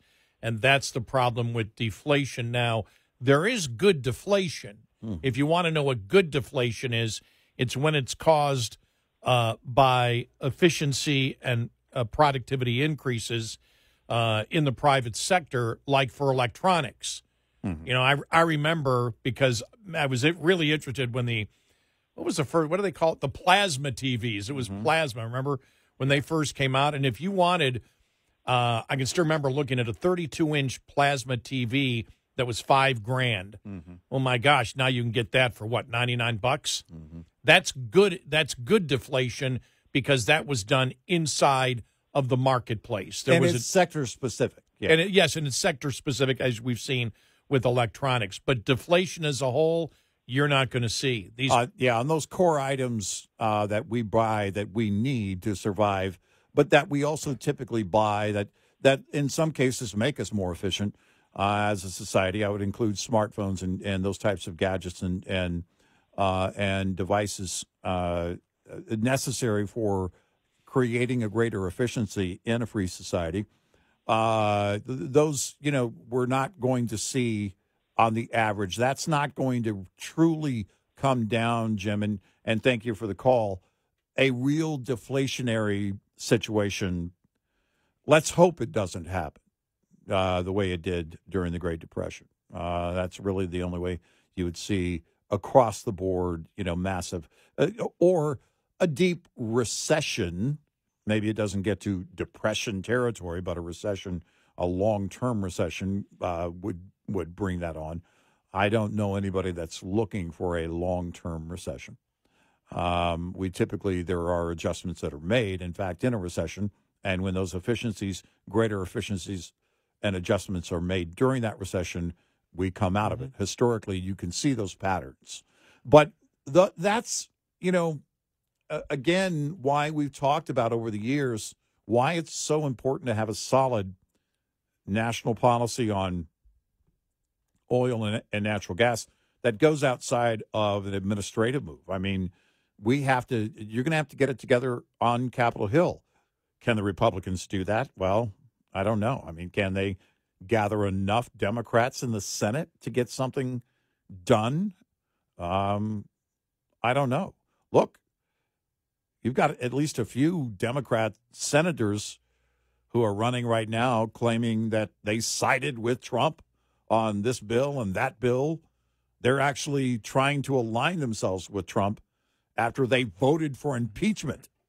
But so stranger things have happened, and it is possible to get Democrat support. If Democrats lose in a big way, that will be the question, because some of them will go even further left and get hardcore, insane and liberal. And there might be a few that say, okay, we've got to give this up. There are things that we're going to have to do. They've got to be a hero back in their states. So if you're a liberal senator, or if you're a Democrat and you're a senator in a state where increased and long-term oil and natural gas production is going to help your economy, then you're going to want to be a part of that growing economy. You're going to want your name on that. But we'll see. Good deflation would be, for example, if over the next 10 years, and it's great debate on how far artificial intelligence, what it's going to do. But let's say, hypothetically, let's say that artificial intelligence came in and created a and this would be massive because of artificial intelligence over a 5-year period, that the economy became 10% more productive. Mm-hmm. Well, prices could come down because of that in the marketplace, because your productivity and efficiency in the system of actually building and constructing whatever you're doing, a good or whatever the good or service is, has come down. Your manufacturing cost or your infrastructure cost to create that has gone down, but that's done because of great efficiencies in the marketplace, not because, okay, you're in a massive recession, people can't afford to buy stuff, prices crash. Mm-hmm. Right. And so that's when you saw that in depression, that's what happened. People can't afford anything. Mm-hmm. So you get massive deflation, but that's not good because the indication is at that particular point, boom, you can't afford to buy a good or service. But if it comes down because of massive productivity and efficiency and the job base, as it always has with every new technology, when the doom and gloomers said, nope, nobody's going to have a job anymore, and that's what we heard with AI. When AI comes in, nope. Good God, remember the genius Obama? Oh, the problem is ATM machines. Yeah. No, the problem is not ATM machines. Remember that? Yeah, it's taking all the bank teller jobs. Yeah, that continues to happen. Think about this when the massive, think of the Industrial Revolution. You talk about 1850 to probably to 1920. Mm-hmm. The maybe 1930 when you started getting the infrastructure for electricity and everything else, pipelines, you name it, all over the place. You had a shift.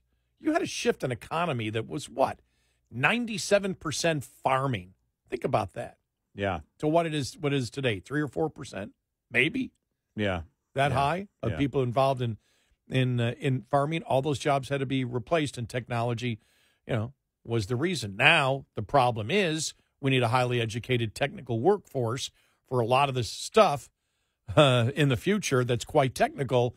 If AI actually works and increases productivity and efficiency, those jobs that will be created, you're going to need a good technical education for. Yeah, right. So, but it's still odd.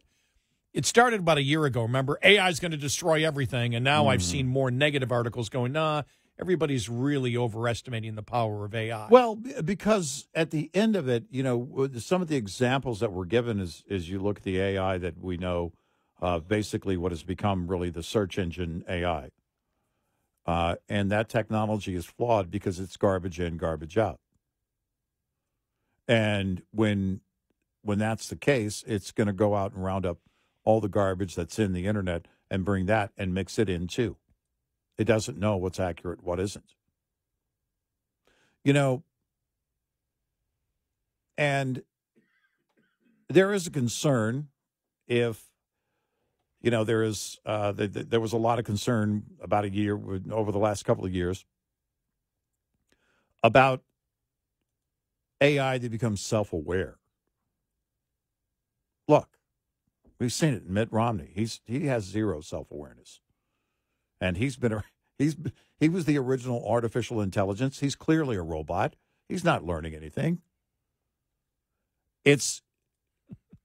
I think the concern has been overhyped. If you have a discussion about where it could go, you can have that discussion. But I'm not convinced that it's going to head that far that quick. I think it's, when you saw the head of Amazon's internet service that they provide said to some of his employees recently, look, coding isn't going to be a thing for humans. AI in the next, however long it takes. He wasn't specific. I think he said it could be 5 years, 10 years, whenever it is. AI will be doing that type of coding. That's kind of going to be the role, really, the primary role of that. But then that will mean humans are going to be necessary because as we create more efficiencies, we actually do create more work. There's more work to be done. And there can be efficiencies created in certain roles, but that creates room for other roles. And when there are other roles, it requires humans to build that out. It's kind of how we got to where we are with AI now. You know, you look at the Google layoffs, and it was, to me, it was like, well, you guys were doing a lot of this stuff in AI. You had to have understood. You know, that would be my question. Well, didn't you know that eventually there was going to be a consolidation of that workforce based on the tasks that you had to set up for basically AI? I never got the answer to that question. I've been asking that question since the beginning, since those layoffs. Well, I think what we should do at this time is remember the words of the Nobel Prize winner in economics, Paul Krugman, back in 1998. By 2005 or so, it will become clear that the Internet's impact on the economy has been no greater than the fax machine. Well, I'll tell you, when Paul Krugman is right, he's right. Now, somebody call me when he's right. 866-90-RED-EYE. We'll be right back with more Red Eye Radio with Eric Harley and Gary McNamara.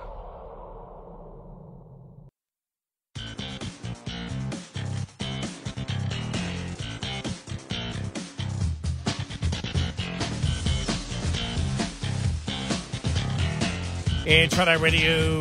He is Eric Harley, and I'm Gary McNamara. Welcome. Thanks so much for being here.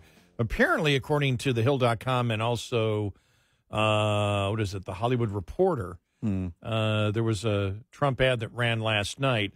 Now, they say during NASCAR and also during the NFL that he was given time to give a message. He gave a pre-recorded message. So they gave him the advertising for free. That was to make up for her being on SNL.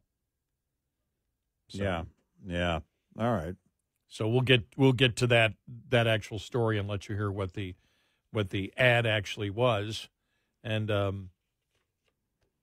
that's I don't think her minute or so on SNL did anything to move the needle at all. I think of course the Trump campaign should have made a big deal of it, because what they're trying to say is, see, you're not following the rules. You're trying to cheat. This is election interference. Right. You're doing something. You're you're breaking the rules. Right. And hoping the clock runs out on it, and they got caught. Right. And they should. They should have gotten caught. Yep. But in terms of its effect overall, no. I think his ad, actually, his message was very effective.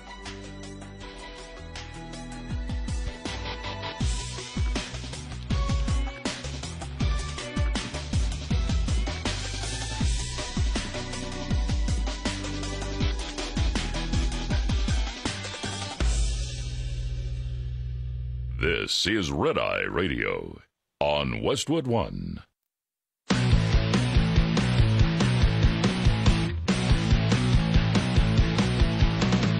Now, it's Red Eye Radio.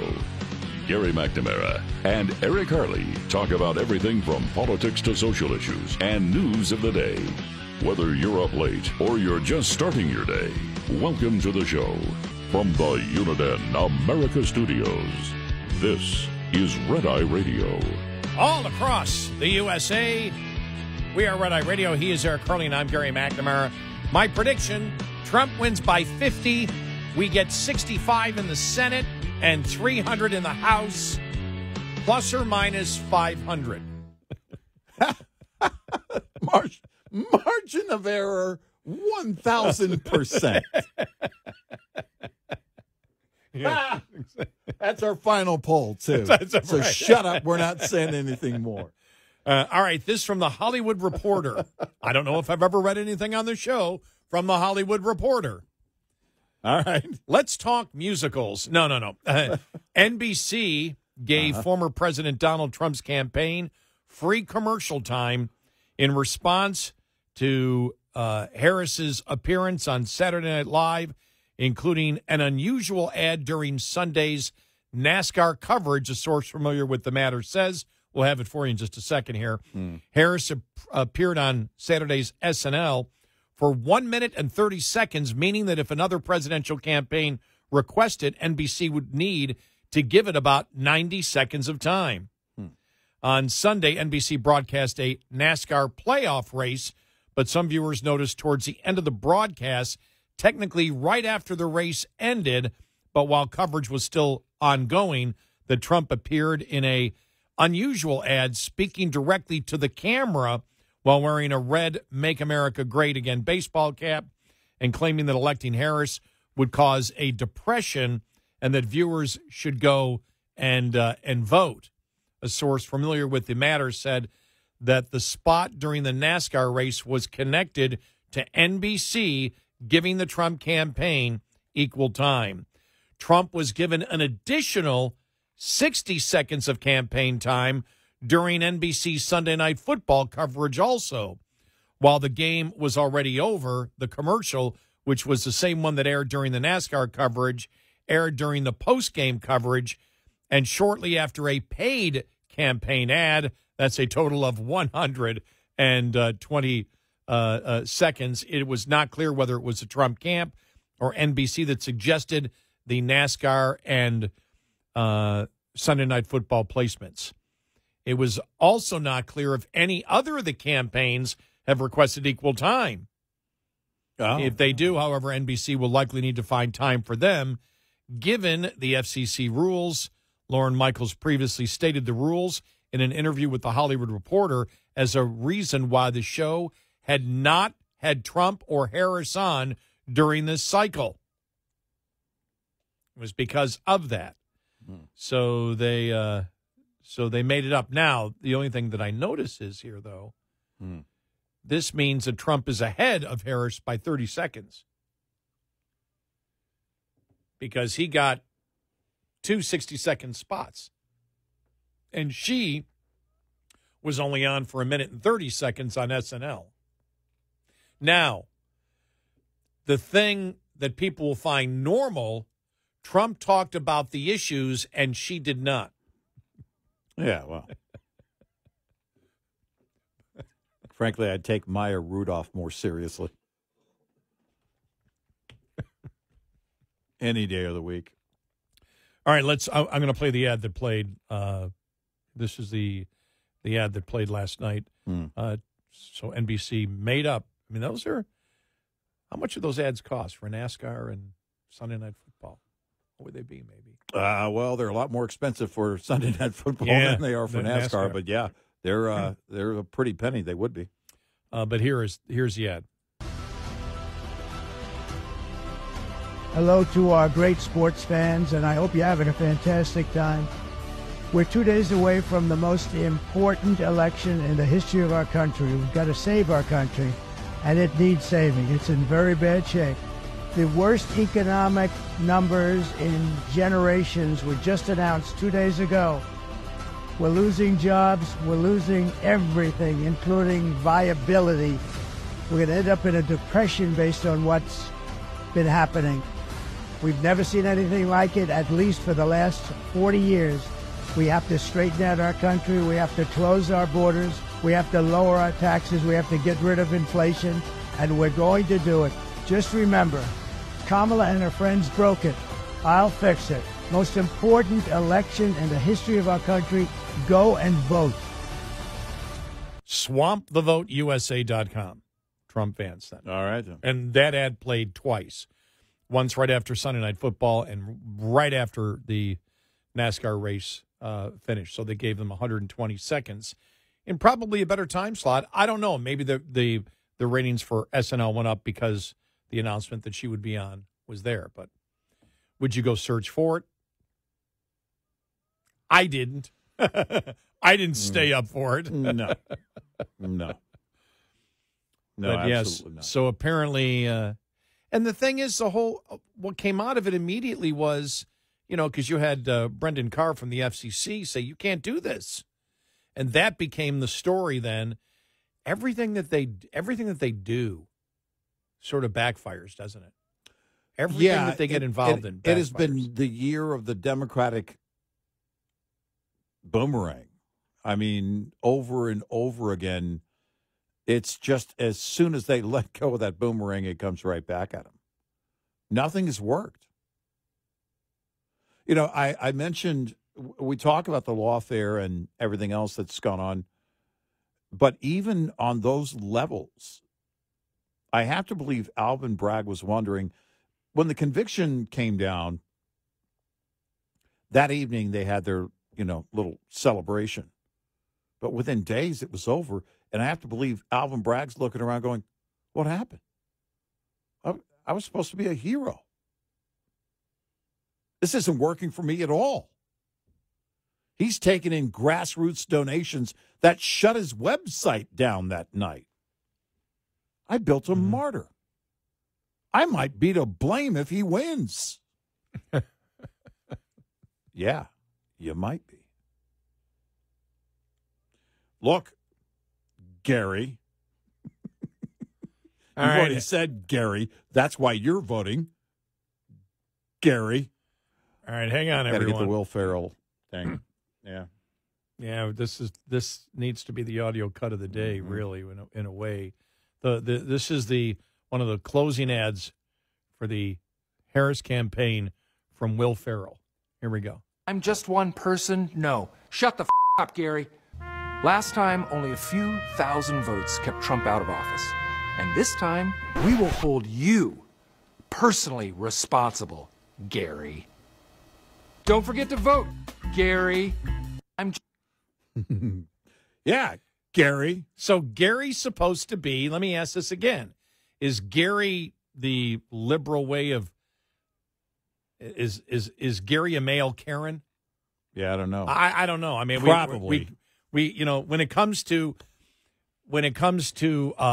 masculinity, when it comes to we don't know gender, we have no idea where the hell are going. I don't know on how any of it works. So we have a ton of questions. Yeah, we don't know. We don't make the rules at all. That was still my favorite last week.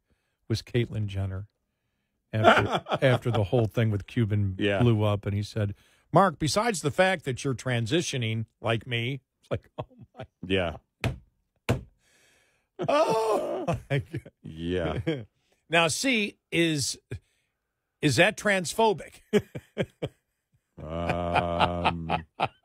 If it's coming from a transgender, is it transphobic? I don't know. I don't know how any of it works. Again, we don't write the rules. We don't write any of the rules. Yeah, so by the way, I don't think they write rules. I don't think they have enough self-awareness to write their own rules. They have the rules of the day, which get eaten up and burned by the rules of tomorrow. The following day, the new rules have outdated the old rules of yesterday, and you can't do anything. We're at the point now where a liberal Congress has allocated the money for spending, massive money because of their own rule book, though, on DEI and everything else that's involved there. They can't actually spend it. They can't put it to use. They can't start the projects. That's insane. That's insane. That's how bad they have it. That's how bad it's going. Yep. For Democrats, they showed they can tax, they can borrow. You give them all the money, they can't spend it. Exactly. That's how over screwed up regulated they are. All right, I want to play this audio cut from Emhoff yesterday. All right. I go, okay, as he talks about, I'm just going to play it. Okay. I'm just going to play it. Okay, here we go. All right. What I talk to young men about who might be taken by the, fun side of Donald Trump, such as it is, the dancing, the going to the wrestling matches, going on the podcasts, and trying to portray himself as someone who he really is. And I think Cardi B called this out and said it's just all a hustle. Mm-hmm. And so what I'm trying to implore young men in particular to do the research. He's not your friend. The policies that he's talking about will not help them in the economy. The policies that he's talking about have nothing to do with them. But he can't get specific. Well, he can't, and he also forgets that Trump's already been president. And the spending power of families was increasing all the way up to COVID. You forget recent history. In fact, you have to delete it completely. The facts were record low unemployment for black men. I'm going to go on record. I would rather watch Donald Trump dance than Walz. Yeah. I'm going to stand on that. Yeah. Me too. But the whole thing of hasn't Trump... Because I know what Trump is doing. I don't know what the hell Tim Walz is doing. But he's making it sound like Trump isn't outgoing. Right. You ever hear about the parties at Mar-a-Lago when he DJs? Oh, yeah. Yeah. And it's like... Right. What are you talking about? Yeah. This guy's been in social circles all over the damn United States. What do you mean? And, the UFC, he likes going there. Well, his initials are DJ Trump. Literally. Dude's going to do a rave like you've never been a part of. Sports and things like that, he's always been involved in that. Mm-hmm. What's Zimhoff even talking about? Yeah. I don't know. It's like, it's just not going to do bad. anything for you. It won't be that way. It won't. It's already happened. Yeah. Hello? He was already president. Well, if you leave that out, if you leave that part out, history, Gary. It really is. That's how bad it's gotten. They really have. We say it all the time. Just said it a minute ago. There's zero self-awareness in that thought. Well, he's not going to do this for you. This won't help you. This won't. It already happened. If you think you like him because he's having fun, boy, what an insult. If you're going to vote for Donald Trump because he likes having fun, as if you have no substance, because they have no substance, so they figure people that vote against them also have no substance. This gets back to the projection out there where you've got people projecting how they think. Yeah. Emhoff knows that, that his wife and Walz have no substance at all. And any substance they have is far left. Right. And they're trying to hide it. Right. When we talk about substance, let's ask for one thing with substance. Tell us what you're actually going to do. When you do that, then you have substance. Otherwise, exactly. Stop judging. That should be the minimum. Stop judging other people on their opinions if you're not going to hold one. Yeah. They're bad. Really? Where and what would you do? I can't tell you. Right. Sorry. Well, it's like the bogus Iowa thing, poll that came up. And Seltzer, well, we don't divulge that because it would bring up too many questions. Yeah. Well, now you brought up even more questions. I know. As, like, what would those questions be about your poll? Oh, you mean the methodology? Yeah. Now you've got me very curious. It's garbage. 866-90 Red Eye. Brought to you by Hot Shot Secret. Hi, I'm Jen Loomis, a transport safety expert at JJ Keller, and I'm here to share a tip on roadside inspections. At a roadside inspection, inspectors may ask to see supporting documents. A supporting document is a document generated or received by a motor carrier in the normal course of business that can be used by law enforcement to verify a driver's logs. These documents can include bills of lading, itineraries, schedules, or equivalent documents that indicate the origin and destination of each trip. They can also include dispatch or trip records, expense receipts related to on-duty/not driving periods, including receipts for meals, lodging, and fuel, electronic mobile communication transmitted through a fleet management system, and payroll records, settlement sheets, or equivalent documents that indicate payment to a driver. Drivers using paper logs must also keep toll receipts.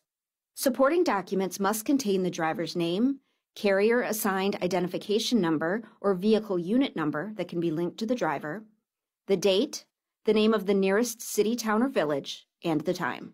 This tip was brought to you by JJ Keller & Associates. Visit us at jjkeller.com. Coming up, more with Gary McNamara and Eric Harley. It's Red Eye Radio.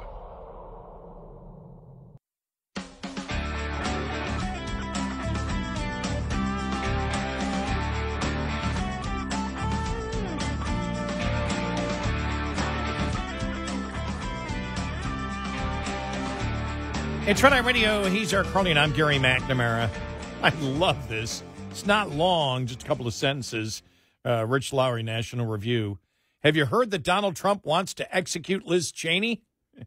One reason that I'm skeptical of any reports of outrageous things Trump says in private is that the things he says in public are so often wholly distorted.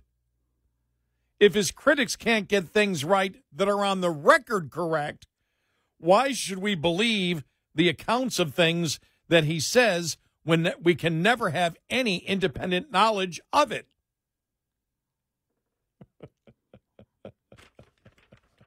Yeah. That's true.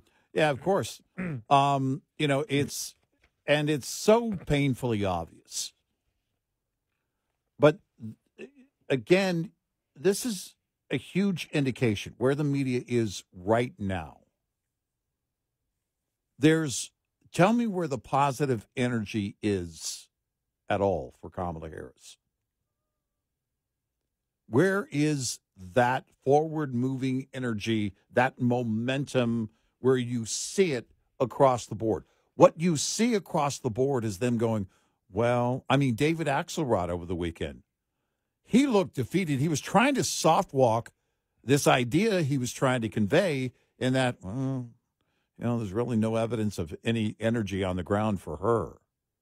He was trying to play the middle, and it might go, we don't know how it's going to go. But what you didn't hear from David Axelrod, who's been doing this a long time, is the stuff that you would hear the weekend before.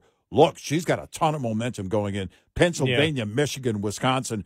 Trump should be really worried. That you're hearing from every single Trump surrogate. Yes. We're doing really well. We don't believe that over there. Our own internal polls and others show it's completely different than what they're saying, and we believe they're even if they're BSing completely, they're sticking with the program of optimism. We're going to win. Right. You've got these surrogates for the Democratic Party saying, oh, man, it's really bad from what we see. Yep.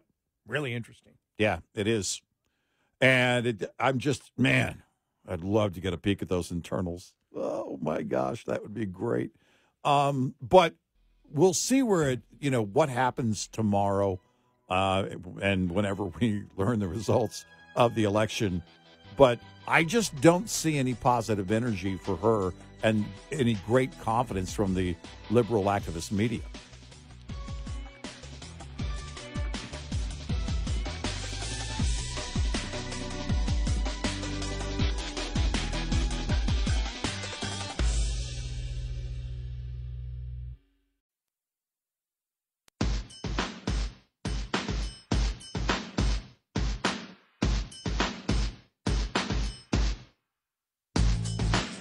The show that never stops. Red Eye Radio. Oh, my gosh. He's Eric Harley, and I'm Gary McNamara. Good morning. Oh, I can't believe it. Wall Street Journal, one of their main editorials from yesterday. Mm-hmm. New York bureaucrats get their squirrel. Peanut. Yeah. A squirrel has made it to the pages of the Wall Street Journal. New York cannot keep subways safe. The mentally ill attack random pedestrians on streets, and the Manhattan District Attorney won't prosecute many nonviolent crimes, but house a pet squirrel, and the state's bureaucrats will come down on you like you're a menace to society. Now, that's what Mark Longo said happened to him when several government agents descended on his upstate Pine City home on Wednesday in a heavy-handed raid. Mr. Longo and his wife run a nonprofit animal rescue operation. Two of their animal charges, a raccoon named Fred and a squirrel named Peanut, not to be mistaken with Jeff Dunham's character. Right. Were targeted by an ever-vigilant agents from the state departments of environmental conservation and health. Quote, they treated me like I was a terrorist. They treated this raid as if I were a drug dealer. They ransacked my house for 5 hours, Mr. Longo told the New York Post. Wow. They asked my wife, who is of German descent, what her immigration status was. They asked if I had cameras in my house.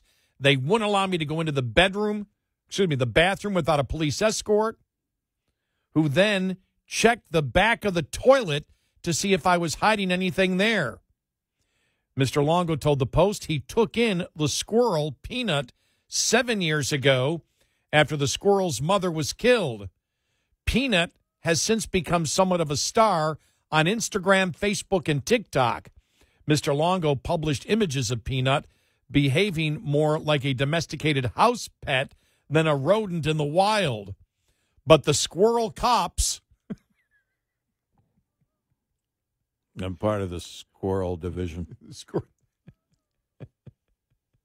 Listen, I don't care about your weed. I'm here for the squirrel. The squirrel... God, good God. The squirrel cops nonetheless took custody of Peanut and Fred and euthanized them to check for rabies after Peanut allegedly bit one of the raiding agents on the hand. Mr. Longo told the Post he saw no evidence of the bite and that the agents wore heavy gloves. It is against state law to keep a wild animal in a home without a license, but Mr. Longo said he tried to release Peanut into the wild only to rescue him after he was attacked by other animals. The Peanut incident has exploded on social media as an example of abusive government, and it's hard to conclude otherwise if Mr. Longo's account is accurate. Law and Order SVU, the Squirrel Victims Unit. Chung chung. You mean to tell me that guy has a squirrel in his home? Yes, Ice-T. He has a squirrel in his home. Man, we got to go free that squirrel. The 34-year-old had better watch out now that he's gone public, because there's nobody more vengeful than a bureaucracy that's been embarrassed when it is bullying and when it's exposed. Too bad Peanut didn't steal from a drugstore. He'd already be back safely at home. All right. Yeah. I have to ask the question, though, because have authorities responded at all? When he said they were ransacking the home for 5 hours, for what? Yeah, what were they looking for? There's still something that doesn't make sense in that story. Yeah, I mean, there's still something. If they came in for the squirrel, they came in to rescue animals from a rescue operation, then what else would they be looking for? Are they thinking there's other animals? Why would you have to ransack a home? I mean, wouldn't it be painfully obvious? Did they actually watch? I don't hide any squirrels in my drawers. Well, did they watch? Were they obsessed because of their professions with the first Ace Ventura? Yeah, right. Remember when the landlord comes to Ace's home? Mm-hmm. And he hears all this stuff, and then all of a sudden he walks in, there's nothing. Right. And then as soon as he walks out, Jim Carrey whistles, and they come from They all come out. Yeah. Maybe. Is that what they're thinking? Maybe. Are they a bunch of Ace Ventura wannabes? Right. Something doesn't make sense in that story. Yeah. It just doesn't make sense. Mm-hmm. And has New York State government responded at all? I didn't see an official statement, but, we'll see if something comes today. Good to know we're on top of the world's problems, though. Not going to get away with that, Mr. Squirrel owner. There's a picture of Peanut. Yeah. The Wall Street Journal editorial. There's a picture, And it's the squirrel with a cowboy hat on, mini cowboy hat on. Yeah. Oh, my God. Oh, we're so doomed. So doomed. God. Yeah, it's insane. Oh, I didn't expect that. I didn't expect to see that the weekend before the election, that was such a big story. No, I really thought it was going to be about possum. I thought nobody's going to go squirrel. Once you go squirrel, you've really, quite frankly, he crossed the line. They crossed the line by bringing that squirrel in. If they had gone possum, we can understand possum. Possum, though, was the gateway drug to squirrel. Maybe that's why they ransacked the home. They're looking for other contraband. Seriously. Does that mean if your kid grabs a frog and keeps the frog, is that a wild animal? Because I did that guess as it a depends kid. On the nature of it and the nature of the city code and everything where you live. Well, it was the State Department of Environmental Conservation and Health. Yeah.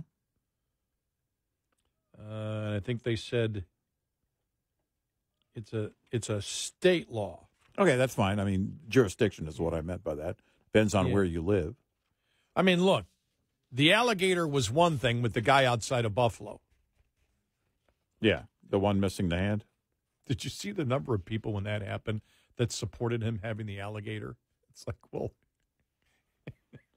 you should be allowed to have the cuddly little. Look, the alligator's clearly trained. Didn't harm anybody. It's like, oh my gosh, it's a mountain lion. So what? It's large for a house cat, but it's a cat.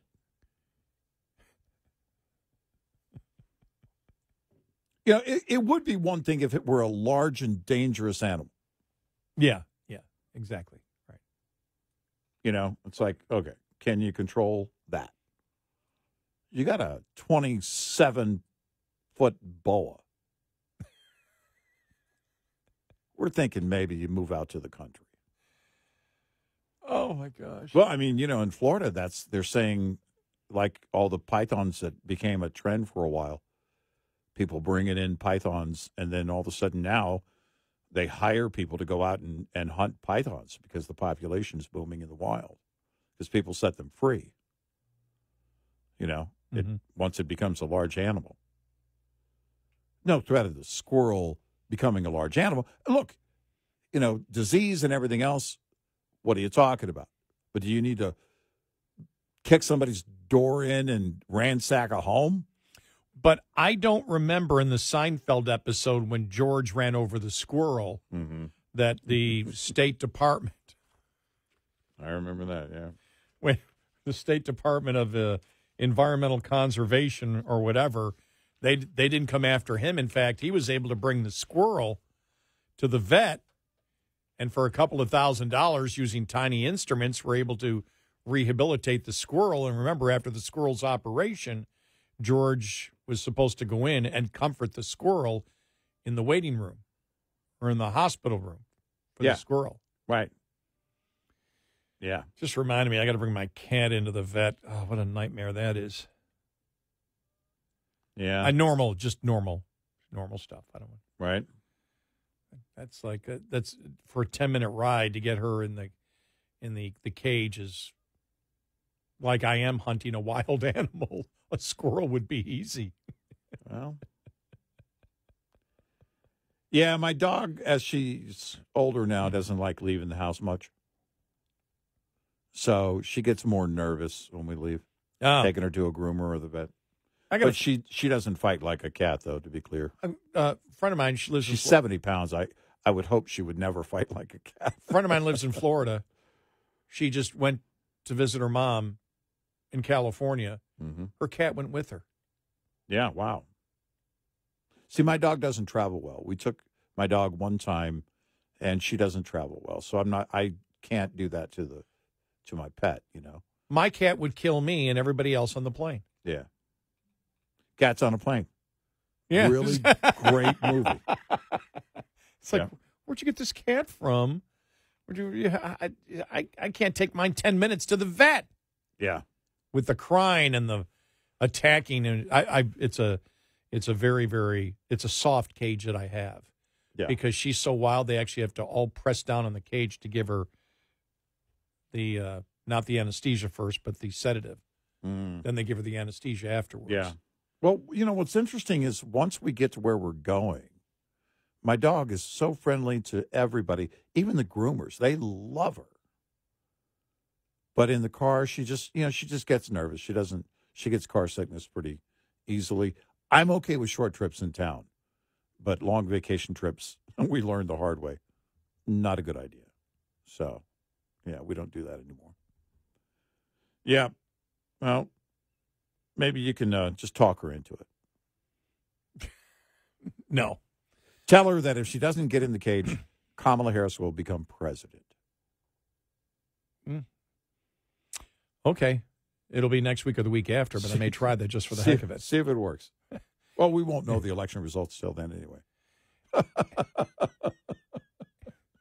866-90-RED-EYE.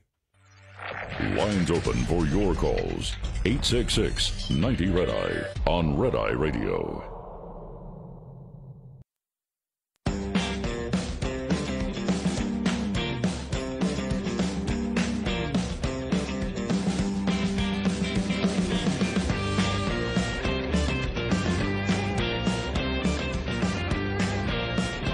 It's Red Eye Radio. He's Eric Carly, and I'm Gary McNamara. This is really interesting. This came out over the weekend because CNN broke the story that Harris is running two different ads on Israel. Here's Andrew Kaczynski from CNN on it. That's right. And look, this really illustrates the sort of fine line that the Harris campaign is trying to walk here in the closing weeks, closing days of this campaign on the issue of Israel. Here you have two entirely different constituencies, and they are getting two entirely different messages. There are often times these constituencies have very opposing views on this. If you are a Jewish person in Pennsylvania, you saw that ad that you're getting.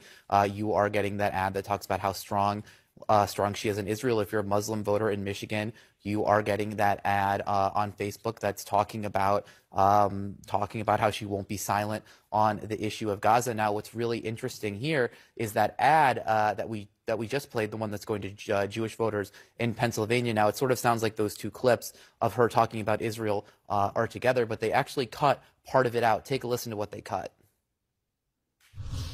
What has happened in Gaza over the past 10 months is devastating. President Biden and I are working to end this war such that Israel is secure, the hostages are released, the suffering in Gaza ends, and the Palestinian people can realize their right to dignity, security, freedom, and self-determination. And you've seen, too, that they cut out that portion of the ad where they talked about Gaza from her DNC speech. Those two parts were together. They sliced them. They cut that part out. Now, look, she's also getting hammered a lot on this issue by Republicans. We talked just a couple days ago about how those robocalls were airing in Wisconsin that are made to sound like they're in support of Jill Stein, talking about her position on Gaza, saying that they're highlighting her pro-Israel position. There you go. But Harris running two different ads on Israel. Yep. One pro-Hamas, the other pro-Israel. Exactly. That's what you get. Yep. And look, you had Tlaib not doing the endorsement. You had this come out over the weekend. Makes you wonder, where it adds up and how many of the would-be voters actually care. Is this going to make a difference? Are they okay with her lying? Because she's lying one way or the other. She's running two very different ads.